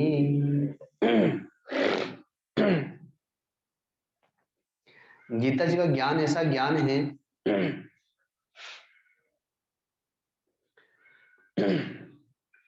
जहां पर भगवान कहते हैं कि आप शरीर नहीं, आप आत्मा है। सारा जगत हमें कहता है कि तुम शरीर हो, तुम्हारा ये नाम है, तुम्हारी ये जाति है, तुम इस गोत्र के हो, तुम अमुक गांव के रहने वाले, अमुक प्रदेश के, अमुक देश के। लेकिन भगवान कहते हैं कि तुम आत्मा हो। ये शरीर तो वस्त्र के समान है। जैसे हम वस्त्र बदल देते हैं, वैसे ये जीवात्मा भी शरीर रूपी वस्त्र को बदलता रहता है। चाहे तुम्हारा शरीर रूपी वस्त्र हो, चाहे स्वजन भाई बांधवों का शरीर रूपी वस्त्र हो, तो वस्त्रों को बदलने में कोई रोता है क्या? किसी को नए वस्त्र मिलते हो तो कितने आनंद से पहनता है। दीपावली हो, दशहरा हो, नया वर्ष हो, या शादी, अभी लगन का समय आने वाला है, तो नए नए वस्त्र खरीद के लाते हैं और उसे बड़े प्रेम से पहनते हैं। पुराने वस्त्र बदलने में दुख थोड़े लगता है। तो वैसे ही भगवान कहते हैं कि जो ज्ञानी होता है, जो भक्त होता है, वो तो इस शरीर को वस्त्र के समान समझता है, और नए वस्त्र मिलने पर, पुराने वस्त्र छोड़ने पर दुखी नहीं होता। भगवती मीरा भी कहती है कि जिस मरने से जग डरे, मेरे मन आनंद, और मरने पर ही पाइए पूर्ण परमानंद। तो मरने का तात्पर्य क्या है? जीते जी मरने का तात्पर्य है कि शरीर को वस्त्र मान लीजिए, अपने आप को आत्मा मान लीजिए। दूसरी उपमा देते हैं कि ये शरीर 9 दरवाजों वाला घर है, मकान है। हमारे घर में मकान होता है, उसमें दरवाजे खिड़कियां होती हैं, उसमें कमरे भी होते हैं। वैसे भगवान कहते हैं 9 दरवाजों वाला है। जो 9 इंद्रियां हैं, ये सब दरवाजे खिड़कियां हैं इसमें। तो मकान जब पुराना हो जाता है तो उसको तोड़ के नया बनाते हैं ना, और नहीं तो पुराना मकान बेच के नया खरीद लेते हैं। तो कोई दुखी होता है क्या? नए घर में जाने में तो सबको आनंद आता है, उत्सव मनाते हैं। भगवान कहते हैं वैसे ही ये सब पुराने मकान हो गए। अब मकानों को बदलने का, तोड़ने का समय आ गया। ये पितामह भीष्म रूपी मकान, आचार्य द्रोण रूपी मकान, ये सब मकान पुराने हो गए। तीसरी उपमा देते हैं, कहते हैं कि ये शरीर खेत के समान है। खेत में किसान बीज बोता है, फसल प्राप्त कर लेता है, बेच करके अपना जीवन यापन करता है। तो वैसे ही ये सारे के सारे शरीर खेत के समान है। इनमें बीज बोना है। सदगुरु के पास से जाकर भगवान के नाम का बीज बोएं, भगवान के ध्यान का बीज बोएं, सेवा का, सत्संग का, भजन का बीज बोएं, और उससे भगवान रूपी फल को प्राप्त कर लें। भक्त, भगवत भक्त कबीरदास जी कहते हैं कि चदरिया झीनी रे झीनी, और जो के त्यों धरी दीनी, चदरिया झीनी रे झीनी। अर्थात इस शरीर रूपी वस्त्र को जो के त्यों वापस दे दिया मैंने, क्योंकि इससे मैंने अपने आप को प्राप्त कर लिया, इससे मैंने भगवान को प्राप्त कर लिया। वैसे शरीर रूपी खेत से परमात्मा रूपी परम फल को प्राप्त कर लें, तो फिर खेत की आपको आवश्यकता नहीं रहेगी। चौथी उपमा देते हैं कि शरीर एक वृक्ष के समान है। या तो वृक्ष समझ लें, या वृक्ष की एक शाखा समझ लें। इस संसार एक वृक्ष के समान है। इस संसार रूपी वृक्ष की ये सब शाखाएं हैं। तो देखा होगा, वृक्ष की शाखाओं को काट दिया जाए, पत्तों को काट दिया जाए, तो अगले वर्ष फिर से नई शाखाएं आ जाती हैं, नए पत्ते आ जाते हैं, नई नई शाखाएं कोपलें निकलती रहती हैं, पुराने निकलते रहते हैं, नए नए आते रहते हैं। वैसे ही इस संसार एक वृक्ष के समान है, इसमें ये सब शाखाओं के समान है, पत्ते के समान है, बदलते रहते हैं। आज से 50 साल पहले दूसरे लोग थे, आज हम लोग हैं, कुछ वर्षों के बाद में कुछ और लोग आ जाएंगे। इस संसार में तो रूप बदलते ही रहता है लोगों का, लोग आते हैं जाते हैं, आते हैं जाते हैं, बदलते रहते हैं। वैसे भगवान कहते हैं कि ये सारे के सारे शरीर वैसे ही संसार रूपी वृक्ष की शाखाएं हैं। तो जिन शाखाओं में रोग लग जाता है तो उन्हें माली स्वयं काट देता है। वो जानता है कि इससे पेड़ नष्ट होगा, और फिर दूसरी कोपलें आ जाती हैं, दूसरी शाखाएं आ जाती हैं। ऐसा गीता जी का ज्ञान है कि जिस ज्ञान को सुन करके महात्मा अर्जुन अपने स्वजन भाई बांधवों का वध करने लगते हैं। त्यागना और वध करना, ज्ञान को सुन करके सन्यासी स्वजन भाई बांधवों का त्याग करके वन प्रदेश में चले जाते हैं, लेकिन महात्मा अर्जुन तो ज्ञान को सुन करके स्वजन भाई बांधवों का वध करने लगते हैं। वो वस्त्र समझ करके अस्त्र चलाते हैं, वो पेड़ समझ करके अस्त्र चलाते हैं, वो मकान समझ करके अस्त्र चलाते हैं, वो खेत समझ करके हल चलाते हैं, अस्त्र चलाते हैं। स्वजन भाई बांधव समझ करके तो नहीं चला सकते थे। गीता जी का ज्ञान है, भगवान भक्तों को निश्चिंत करते हैं। अनन्या चिंतयन्तु ये जना परिपाशते तेषाम नित्याभियुक्तानाम योगक्षेमम वहाम्यहम्। जो मेरा अनन्य चिंतन करता है, मैं उसकी चिंता करता हूं, उसका योगक्षेम वहन करता हूं। जो वस्तु नहीं है लाके देता हूं, जो है उसकी रक्षा करता हूं। जो वस्तु नहीं रहना चाहिए यदि आ गई है तो मैं उसे वापस ले लेता हूं। इसलिए है अर्जुन, तुम मेरा चिंतन करो, तुम मेरा चिंतन करो, मैं तुम्हारी चिंता करूंगा। सुभाष चंद्र बोस जी ने कहा था, तुम मुझे खून खून दो, मैं तुम्हें आजादी दूंगा। भगवान कहते हैं कि तुम मेरा चिंतन करो, मैं तुम्हारी चिंता करूंगा। कहते हैं, मन मना भव मत भक्तो, तुम अपना मन मुझे दे दो, मैं तुम्हारा उद्धार कर दूंगा। ऐसा ये दिव्य गीता जी का ज्ञान है। कोई कहे कि हम तो बहुत बड़े पापी हैं, हमसे तो भजन नहीं होगा, हमारा उद्धार कैसे होगा? भगवान कहते हैं, अपि चेसु दुराचारो भजते माम अनन्य भाग। संसार का सबसे बड़े पापी भी हो, मेरी शरण में आ जाओगे तो मैं तुम्हारा उद्धार कर दूंगा। तुम्हारे पापों को वैसे ही चाट जाऊंगा जैसे गौ माता मांस नहीं खाती, लेकिन जब बछड़े को जन्म देती है तो उसकी जेर को अपनी जीवा से चाट जाती है। ऐसे भगवान कहते हैं कि मैं अपने भक्तों के पापों को वैसे ही चाट जाता हूं, इसलिए मेरी शरण में आ जाओ। सर्वधर्मान परित्यज्य, संपूर्ण धर्मों का परित्याग करके भागवत धर्म को स्वीकार कर लो और मेरी शरण में आ जाओ। तो भगवान की वाणी है गीता जी। गुरुदेव के एक भक्त हैं मंजी भाई, सूरत में निवास करते थे, इस समय वृंदावन में वास करते हैं। कपड़े के व्यापारी, टेक्सटाइल की इंडस्ट्री उनके पास में। तो जब वे सूरत में रहते थे तो 10 बजे 11 बजे अपने कमरे से निकलते थे। सुबह से अपना आसन प्राणायाम ध्यान पूजा पाठ 10 बजे तक मौन रह के अपना करते थे, फिर बाहर निकल के जलपान किया, भोजन किया, फैक्ट्री चले जाते थे।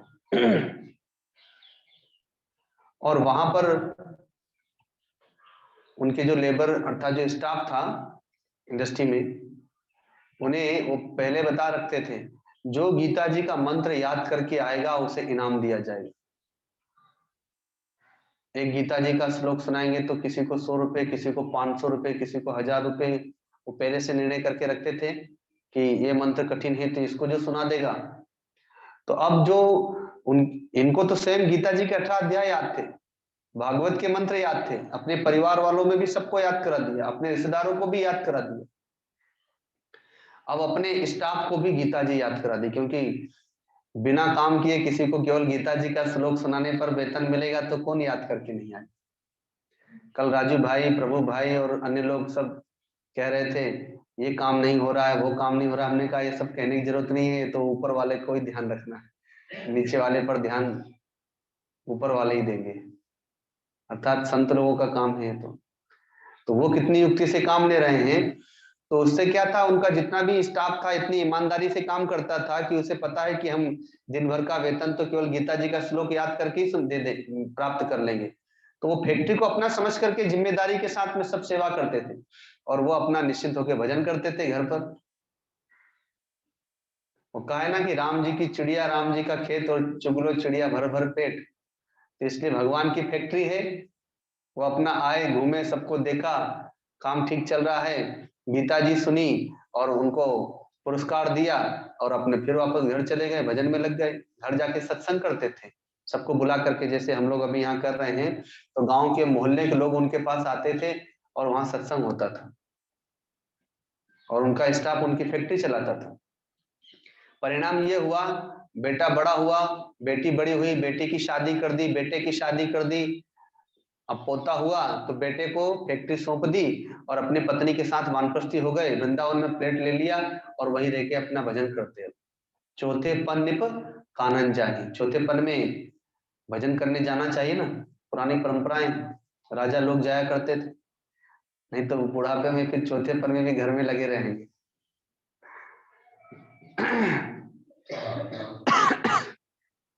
ये गीता जी का ज्ञान है। गीता जी सुनने वाले राजा धृतराष्ट्र ने, जिन्होंने जीवन भर अधर्म किया, लेकिन गीता जी का ज्ञान सुनकर के वृद्धावस्था में कम से कम वो भी वानप्रस्थी हो गए थे। तो कहा कि अंत भला तो सब भला। तो घबराइए मत, आप लोगों को वानप्रस्थी होने की आवश्यकता नहीं है। केवल ये इस स्थान पर, गुरु स्थान पर आप लोग समय समय से आते रहें, सेवा करते रहें, सत्संग करते रहें, तो वही आपका वानप्रस्थ है। घर में ही रह करके वानप्रस्थी जीवन जीने का प्रयत्न करें। तो भगवान का दिव्य संदेश है गीता जी। 18 प्रकार के योग है गीता जी में। भगवान ने मानो 18 प्रकार के संदेश दिए हमें। तो एक छोटे से पद के माध्यम से फिर गीता जी की महिमा का समापन करते हैं कि जाने क्या जादू भरा हुआ भगवान तुम्हारी गीता में, जाने क्या जादू भगवान तुम्हारी गीता में, मन चमन हमारा हरा हुआ घनश्याम तुम्हारी गीता में, मन चमन हमारा हरा हुआ घनश्याम तुम्हारी, भगवान तुम्हारी गीता में,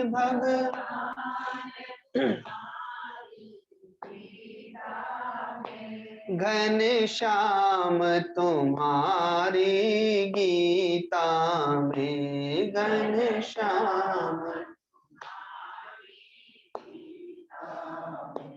जाने क्या जादू भरा हुआ भगवान तुम्हारी गीता में, जाने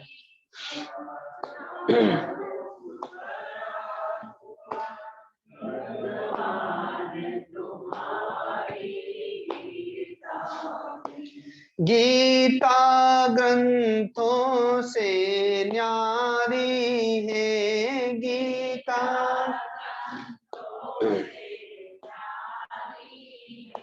श्रुति जुगति अनुभवकारी है, श्रुति जुगति युग युग का अनुभव जुड़ा हुआ, युग युग का घनश्याम तुम्हारी गीता में, घनश्याम जाने क्या जादू भरा हुआ, भगवान तुम्हारी गीता में, जाने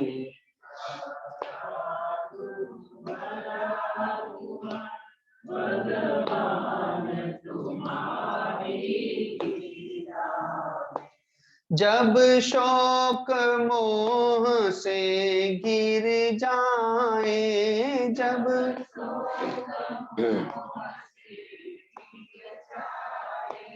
तब गीता वचन हृदय लाए, तब गीता सारा भव सागर तरा हुआ, सारा भव घनश्याम तुम्हारी गीता में, घन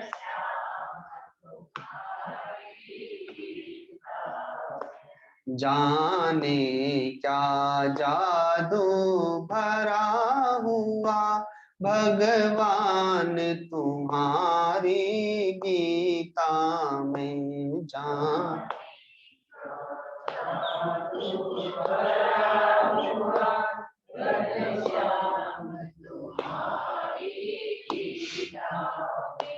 गीता संतों का जीवन है, गीता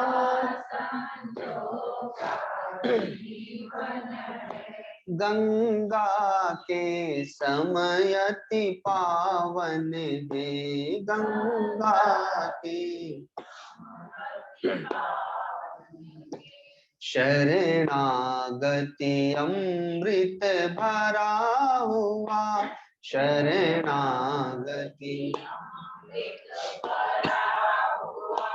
भगवान तुम्हारी गीता में, भगवान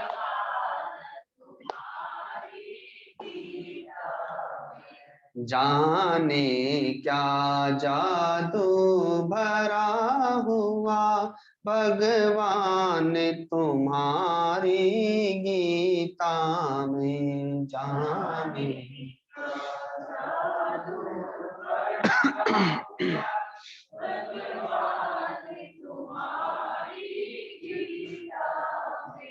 जाने क्या जादू भरा हुआ, भगवान तुम्हारी गीता में, जाने क्या जादू भरा हुआ, भगवान तुम्हारी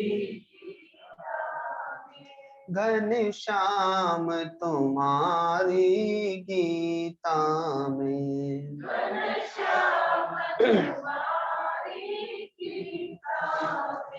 नंदलाल तुम्हारी गीता में,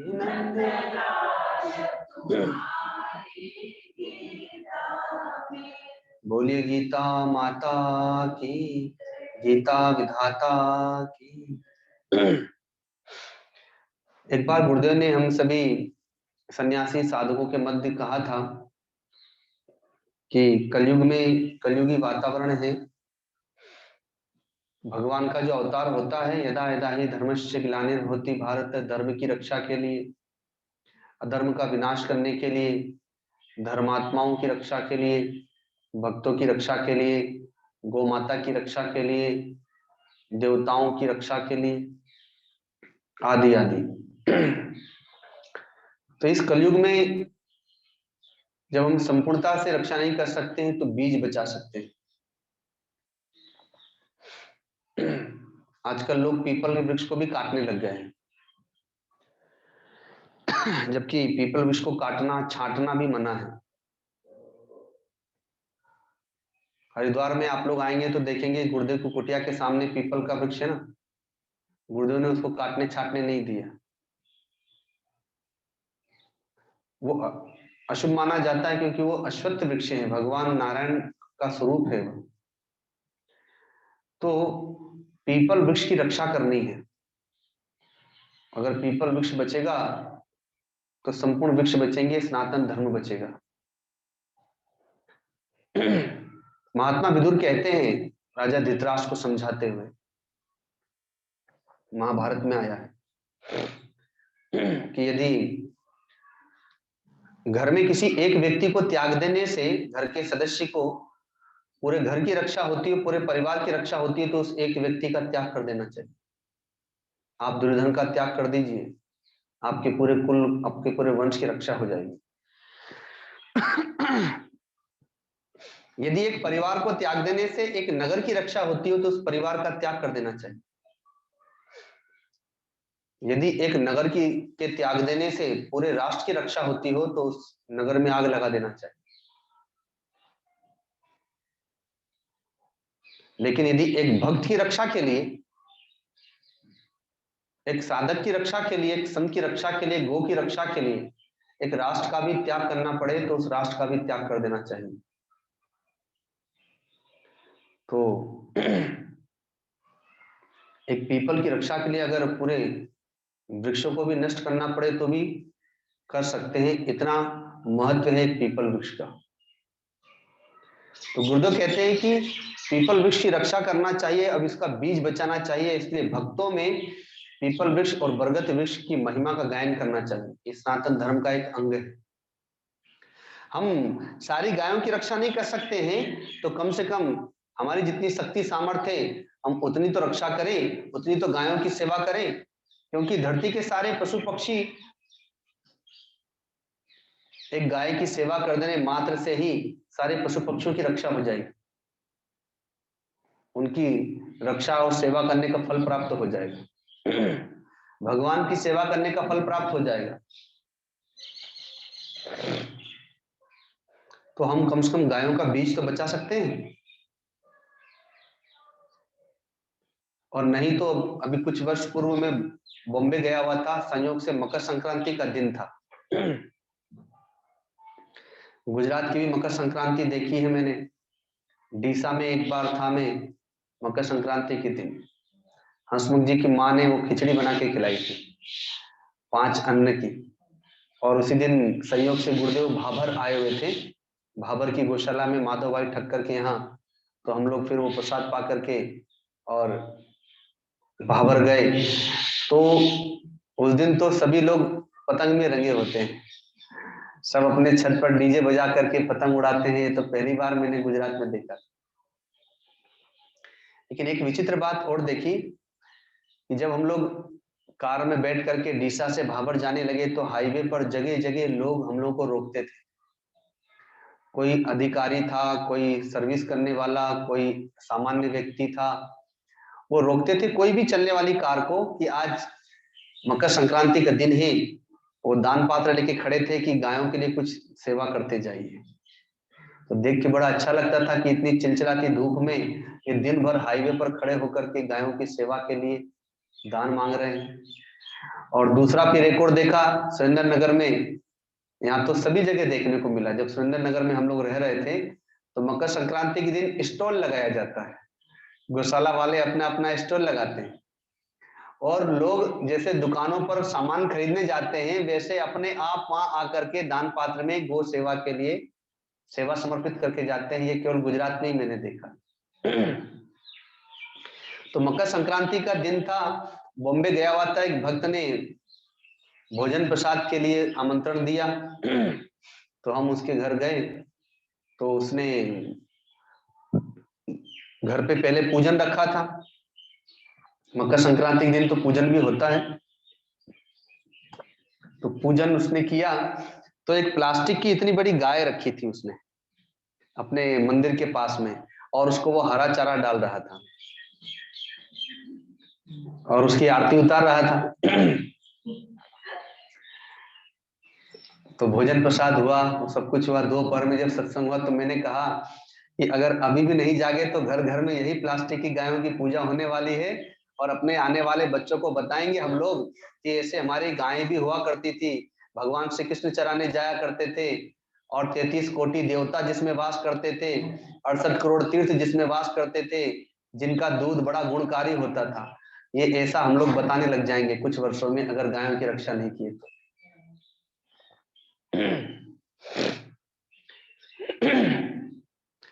तो इसलिए गुरुदेव कहते हैं कि बीज बचाया जाए। जब हम संपूर्णता से, संपूर्ण रक्षा तो भगवान करते हैं जब अवतार लेते हैं, लेकिन तब तक हम बीज तो बचा सकते हैं।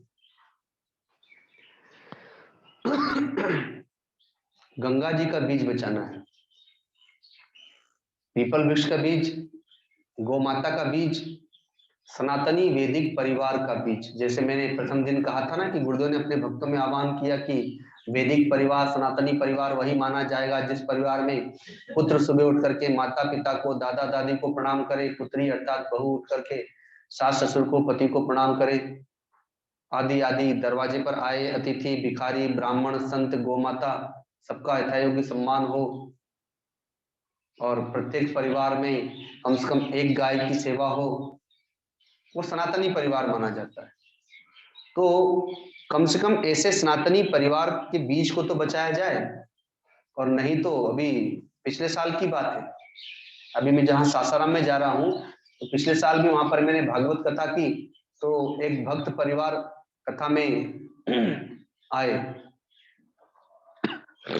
तो दो लोगों की बात याद आ गई मुझे। एक परिवार आया कथा के बाद में, कथा सुनने के बाद उसने आमंत्रण दिया कि हमारे यहाँ भोजन प्रसाद पाने चलिए एक दिन।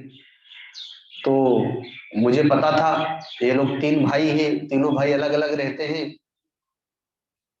इनके पिता नहीं है, माँ है, लेकिन तीनों भाई माँ की सेवा नहीं करते, इसलिए माँ अलग रहती है और अपने हाथ से बना के खाती है।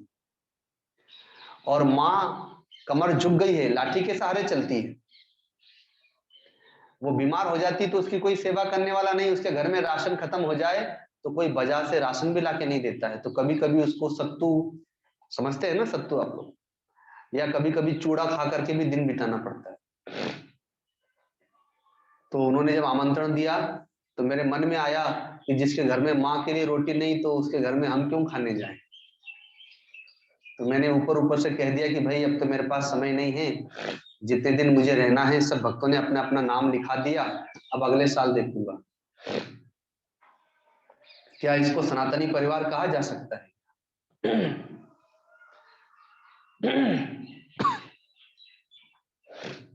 ये सनातनी और वैदिक परिवार तो नहीं है। दूसरा एक परिवार आया कथा सुनने के लिए 10 मिनट के लिए केवल। तो बाद में जब वो मुझे मिले तो मैंने पूछा कि भाई आप कथा में नहीं आए, तो दूसरे नगर से आए थे वो। उन्होंने कहा मैं अपनी बेटी का संबंध लेकर के उस नगर में आया था, तो मुझे पता चला आपकी कथा चल रही है तो मैं 10 मिनट के लिए आ गया था। तो मैंने कहा कि क्या हुआ फिर संबंध का? तो कहा कि संबंध तो बहुत अच्छा था, वो बालक भी बहुत सुंदर था और बढ़िया उसका व्यापार आदि है, लेकिन एक समस्या थी। बोले क्या समस्या थी? तो कहा कि वो संयुक्त परिवार था, और संयुक्त परिवार में तीन तीन भाइयों का परिवार है, तो मतलब घर में 3 सासुएं हैं। तो मेरी बेटी का स्वभाव तो ऐसा है कि एक सासू को भी पता नहीं संभाल पाएगी कि नहीं, घर में 3 सासू को कैसे संभालेगी? अब बताइए। तो इसलिए बीज बचाना है, क्योंकि हमारे भारत देश में संयुक्त परिवार की परंपरा है। हम जो राम दरबार की उपासना करते हैं, उस राम दरबार में प्रभु श्री राम अकेले नहीं बैठे, प्रभु श्री राम भगवती सीता के साथ में बैठे हैं, और लक्ष्मण, भरत और शत्रुघ्न उनकी सेवा में बैठे हैं, सेवा कर रहे हैं। हनुमान जी उनके चरणों में बैठे हैं। हम उस दरबार की पूजा कर रहे हैं, ना कि अकेले प्रभु श्री राम की। तो सनातनी वैदिक परिवार तो वही है, अतः उनका बीज बचाना है। गायों का बीज बचाना है, पीपल का बीज बचाना है, सनातनी परिवार का बीज बचाना है, गंगा जी का बीज बचाना है। क्योंकि आज आप तीर्थ में जाकर के देखिए, ऋषिकेश में, पहले हम लोग ऋषिकेश में भागीरथी धाम में रह के साधना करते थे, हरिद्वार में कुटिया क्यों बनाई गई? गंगा जी के किनारे। उसका कारण यही है कि अब ऋषिकेश में होटल ज्यादा हो गई है, आश्रम कम हो गए, और होटलों में विदेशी लोगों का आना जाना हो गया है, और विदेशी लोग का खान पान रहन सहन तीर्थों का वातावरण विषाक्त कर दिया है, बाहर निकलने योग्य नहीं रह गया है। इसलिए फिर हरिद्वार में गंगा जी के तट पर जंगल के किनारे कुटिया बनी, ताकि वहां जाकर के एकांत में रह करके अपना भजन किया जा सके। गंगा जी को मां ना समझ करके क्रीड़ा का एक स्थान बना लिया है। अब तो शहरों से भी दिल्ली, गाजियाबाद, नोएडा, गुड़गांव आदि बड़े बड़े शहरों से लोग आकर के गंगा जी में राफ्टिंग करते हैं, कैंपिंग करते हैं, जंपिंग करते हैं। गंगा जी के किनारे वो कपड़े की कुटिया जैसा बना करके वहां रात्रि निवास करते हैं, शराब पीते हैं, मांस खाते हैं। तो ऐसा करने से गंगा जी का सत्य, गंगा जी की दिव्यता फिर कम होने लगती है। नहीं तो एक समय था सोमवती अमावस्या, जब जब भी सोमवती अमावस्या आती थी तो हरिद्वार और ऋषिकेश में महाकुंभ लग जाता था, इतनी भीड़ उमड़ती थी। गंगा दशहरा, निर्जला एकादशी, पैर रखने की जगह नहीं होती थी वहां पर, ऐसी भीड़ उमड़ती थी, और वो श्रद्धालुओं की भीड़ होती थी। आज आप जाइए, शनि और रवि को आप जब जाएंगे तो हरिद्वार और ऋषिकेश आपको आने जाने का मन नहीं करेगा, क्योंकि ट्रैफिक में ही आपका पूरा दिन बीत जाएगा। जबकि केवल 35 से 40 किलोमीटर हरिद्वार और ऋषिकेश की दूरी है, लेकिन 3 घंटा, 4 घंटा, 5 घंटा केवल आने में ही बीत जाएगा, ट्रैफिक में ही। इतना ट्रैफिक का भीड़ है, और वो सारी भीड़ है, वो शहर से लोग निकलते हैं और शाम तक यहाँ पहुंचते हैं, फिर होटलों में घूमते हैं, गंगा जी में राफ्टिंग करते हैं। इसलिए गंगा जी का बीज बचाना है तो ये नवरात्र का जो व्रत कराया जाता है, ये इसीलिए कि आपकी मनोकामना तो पूर्ण हो, आपकी तपस्या तो हो, कम से कम गंगा जी के प्रति आपके मन में वही श्रद्धा, वही प्रेम, वही भाव,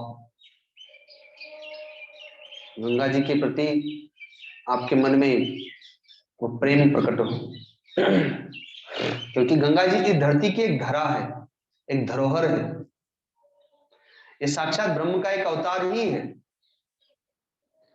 शास्त्रों में 24 अवतार हैं, लेकिन ये गंगा जी भी भगवान का एक अवतार ही है, भगवान की एक विभूति है, जिसके दर्शन मात्र से भक्त का काम हो सकता है, कल्याण हो सकता है। लेकिन आज गंगा जी को इस रूप में माना जा रहा है, देखा जा रहा है। इसलिए गंगा जी का बीज बचाना है।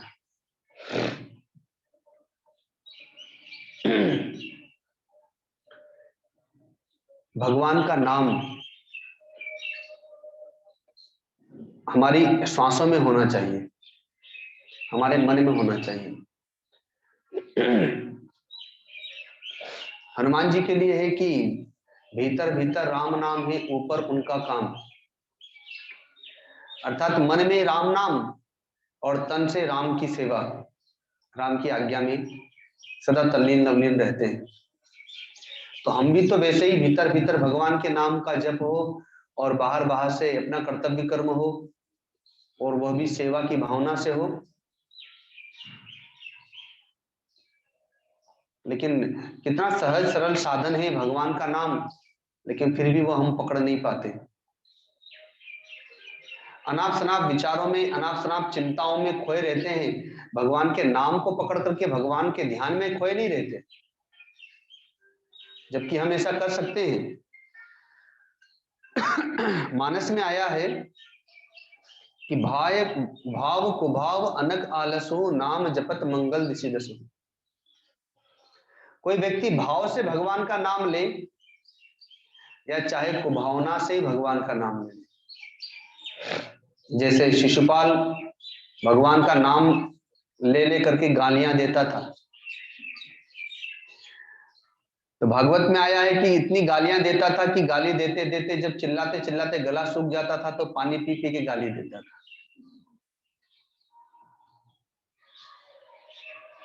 लेकिन शिशुपाल कम से कम भगवान का नाम तो लेता था, इसलिए भगवान ने तो फिर भी उसका उद्धार कर दिया कि द्वेष भाव से ही सही मेरा ध्यान तो करता था।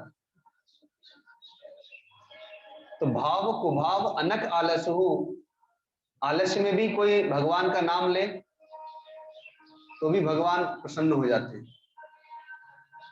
भाव में, कुभाव में, दुख में, आलस्य में, सुख में, चाहे जैसे भी भगवान का नाम ले, नाम जपत मंगल दिशि दसु, भगवान का नाम तो हर प्रकार से मंगल ही करने वाला है। अरे इतना तो छोड़िए, अजामिल जैसा ब्राह्मण भ्रष्ट हो गया था, शराब, मांस, वेश्यावृत्ति, और वेश्या कोई घर में रख करके वेश्या से उसने 10 संतानें उत्पन्न की। लेकिन केवल एक दिन उसने झूठ मूठ की संतों की सेवा कर दी, संत लोग घर पर आ गए, संतों की मंडली घर पर आ गई, लोगों ने भेज दिया कि जाइए आप वहां चले जाइए रात्रि बिताने के लिए। तो एक दिन संतों की सेवा की, संतों ने जाने से पहले कह दिया कि तुम अपने सबसे छोटे पुत्र का नाम नारायण रख लो। तो वो अपने छोटे पुत्र का नाम नारायण रख लिया। अब अपने उसी छोटे पुत्र से उसको विशेष आसक्ति हो गई, साथ में खिलाना, साथ में सोना, उसकी क्रीड़ा को देखते रहना, आनंदित होते रहना। तो जैसे आप अपने बच्चों को पुकारते हैं, वैसे ही वो अपने बेटे को खिलाने के समय में पुकारता रहता था, नारायण बेटा नारायण, आओ आओ, खाते समय, सोते समय, खिलाते समय, अब नारायण नारायण बोलता रहता था। तो लक्ष्य तो बेटे को है, लेकिन नाम तो भगवान का ले रहा है। अब मरते समय जब प्राण निकले तो बेटा सामने ही खेल रहा था, तो उसी को पुकारा नारायण बेटा नारायण, तो नारायण के दूत दौड़े आए। एक तरफ यमराज के दूत आए तो दूसरी तरफ नारायण के दूत भी आ गए, और आपस में ही लड़ने लगे कि यमराज के दूत कहते हैं कि ये तो पापी है, हम तो पापी को लेकर के जाएंगे और यमराज के पास, और इसको यातना दी जाएगी, ये तो भ्रष्ट हो गया है, महापापी है। तो नारायण के दूत कहते हैं कि सुना नहीं, नारायण नारायण पुकार रहा था मरते समय, हमारे प्रभु का नाम लिया है, इसलिए तो वैकुंठ लोक जाएगा। कहा कि अरे ये आपके पुत्र अपने बेटे का नाम ले रहा था, बेटे को याद करके नारायण पुकार रहा था, भगवान को याद करके नहीं पुकार रहा था। तो कहा कोई बात नहीं, किसी को भी याद करके पुकारा, नाम तो नारायण का लिया है। कोई जाने अनजाने भी अगर विष खा ले तो मरना तो पड़ेगा ही, कोई ये थोड़ी कहेगा कि अरे मैं तो जानता ही नहीं था कि ये विष है, मैं तो खा लिया, अब खा लिया तो मरो। और ऐसे ही कोई जाने अनजाने अगर अमृत पी ले तो अमृत तो अमर कर देता है। तो वैसे ही जान में चाहे अनजान में, चाहे जैसे भी नारायण का नाम लिया, नाम तो लिया, तो वो तो अपना प्रभाव दिखाएगा ही, अपना काम तो करेगा ही। तो यमदूत को छोड़ करके जाना पड़ा। तो भाव कुभाव अनक आलसु नाम जपत मंगल दिशि दसु, भगवान का नाम चाहे जैसे भी ले वो कल्याण करने वाले ही, अमृत के समान है, अमरता प्रदान करने वाला है, मुक्ति प्रदान करने वाला। लेकिन फिर भी भगवान का नाम याद ही नहीं आता है, सोते जागते खाते पीते उठते बैठते मन में लगन लगी हो भगवान के नाम की। महाराष्ट्र में कर्माबाई भगवान की भक्त हुई, विठ्ठल भगवान उनके इष्ट, ये पहले भी कई बार मैंने प्रसंग कहा है। तो गांव देहातों में उपला बनाए जाते हैं ना, कंडे उपले, गोईठा कहीं कहा जाता है गाय के गोबर के। तो पहले गैस सिलेंडर चूल्हा तो होता नहीं था, लकड़ी या गाय के उपले से ही चूल्हा जलता था, रोटियां बनती थी, तो माताएं बना करके रखती थी। तो गांव में उपलों की भी चोरी होती है, खेत में से सब्जियां चोरी हो जाती है, फसल चोरी हो जाती है, लकड़ियां चोरी हो जाती है, उपले भी चोरी हो जाते हैं। बचपन में हम लोगों ने भी लकड़ियां तो चुराई हैं, लेकिन होली में जलाने के लिए। कुछ नहीं मिलता था तो गांव में लोगों के यहाँ से लकड़ियां उठा करके बड़ी बड़ी और होली में डाल देते थे, बच्चे थे उस समय। तो कर्माबाई के कुछ उपले चोरी हो गए, तो उन्होंने देखा तो खेत, एक खेत होता है जिसको आप लोग खेतर कहते हैं गुजरात में, वो बड़ा होता है। एक खलियान होता है जो छोटा होता है, जिसमें लोग अपने अनाज को, अपने उपलों को, अपने गायों को खिलाने के लिए भूसा आदि, चारा आदि रखते हैं। तो उसमें से, खलिहान में से वो उपले चोरी हो गए, और बगल वाले दोनों तरफ, चारों तरफ खलिहान ही थे लोगों के, घर के पीछे ही खलिहान होता था, किसी के खेत के पास में खलिहान होता था। तो कर्मा बाई ने माताओं से पूछा, भाई मेरे उपले चोरी हो गए, आप लोगों को पता है क्या, किसी ने देखा?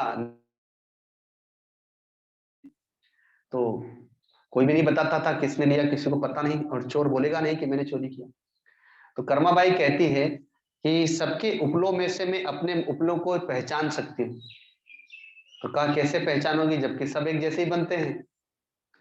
अब जैसे अगर मैं सबसे कह दूं कि अपने अपने घर से रोटी बना के लाओ, तो गुजराती रोटी तो बहुत पतली होती है और मोम डाल करके बनाते हैं आप लोग। अब मैं सारी रोटियों को आपस में मिला दूं और फिर आपसे कहूं कि अपनी अपनी रोटियों को पहचान लो, तो आप पहचानने में फिर मुश्किल हो जाएगा।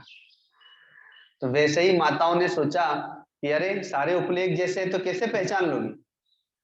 तो कहती हैं कि मैं भगवान विट्ठल का नाम जप करते करते उपले बनाई हूँ, तो इसलिए मेरे उपलों में से विट्ठल की ध्वनि आएगी, भगवान का नाम उसमें से प्रकट होगा।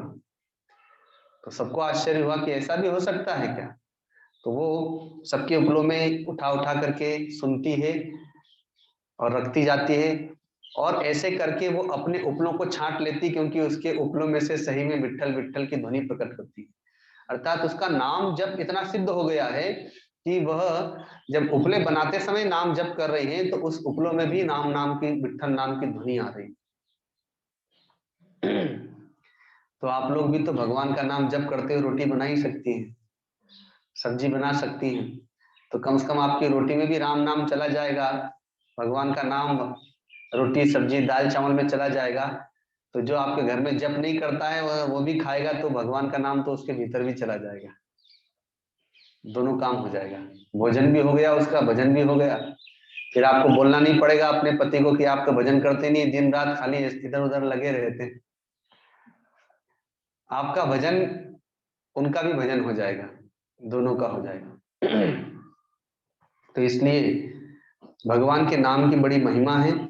सोते जागते खाते पीते उसे अपनी आत्मा बनाए, भगवान के नाम की धुन में ही लगे रहें, शरीर से कर्तव्य कर्म हो और मन में भगवान का नाम हो। एक छोटे से भजन के माध्यम से फिर वाणी को विराम देते हैं। बोलिए सदगुरुदेव भगवान की। जल जाए जीवा पापिनी, राम के नाम बिना। जल जाए जीवा पापिनी, राम के नाम बिना। राम के नाम बिना, घनश्याम के नाम बिना। राम के नाम बिना, घनश्याम के नाम बिना। जर जाए जीवा पापिनी, राम के नाम बिना। जर जाए जीवा पापिनी, राम के नाम बिना। पंछी पंख बिना, बिच्छू डंक बिना, आरती शंख बिना। पंछी पंख बिना, बिच्छू डंक बिना, आरती शंख बिना। कमल पंख बिना, गणित अंक बिना, निशामय अंक बिना। कमल पंख बिना, गणित अंक बिना, निशामय अंक बिना। मोर कहे बेकार नाचना, मोर कहे बेकार नाचना, जो घनश्याम बिना। जो घनश्याम बिना, जर जाए जीवा पापिनी, राम के नाम बिना। जर जाए जिह्वा पापिनी राम के नाम बिना। पुष्प बाग बिना संत त्याग बिना भजन भाव बिना। पुष्प बाग बिना संत त्याग बिना भजन भाव बिना।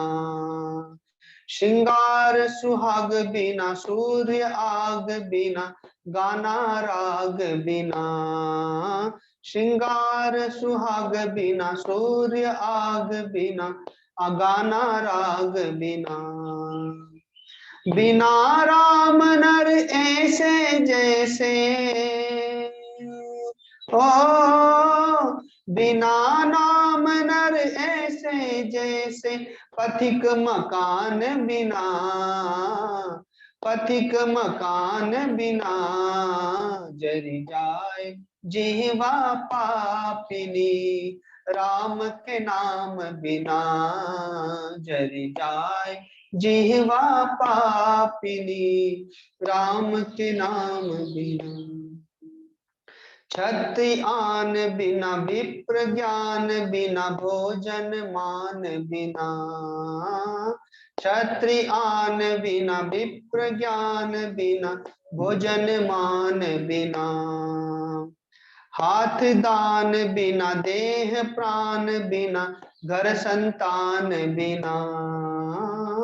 हाथ दान बिना देह प्राण बिना घर संतान बिना। सबकी है बेकार जिंदगी हो, सबकी है बेकार जिंदगी रघुवर नाम बिना। रघुवर नाम बिना जरि जाए जिह्वा पापिनी राम के नाम बिना। जरि जाए जिह्वा पापिनी राम के नाम। राम के नाम बिना घनश्याम के नाम बिना। राम के नाम बिना घन जरि जाए जिह्वा पापिनी राम के नाम बिना। जरि जाए जिह्वा पापिनी राम के नाम बिना। राम के नाम बिना। राम के नाम बिना। बोलिए सदगुरुदेव भगवान की, परम गुरुदेव महाराज की, सत्य सनातन धर्म की, गौ माता की, श्री गंगा मैया की, सब संतों की, सब भक्तों की, श्री कपिल भगवान की। ओम नमः पार्वती पते हर हर महादेव।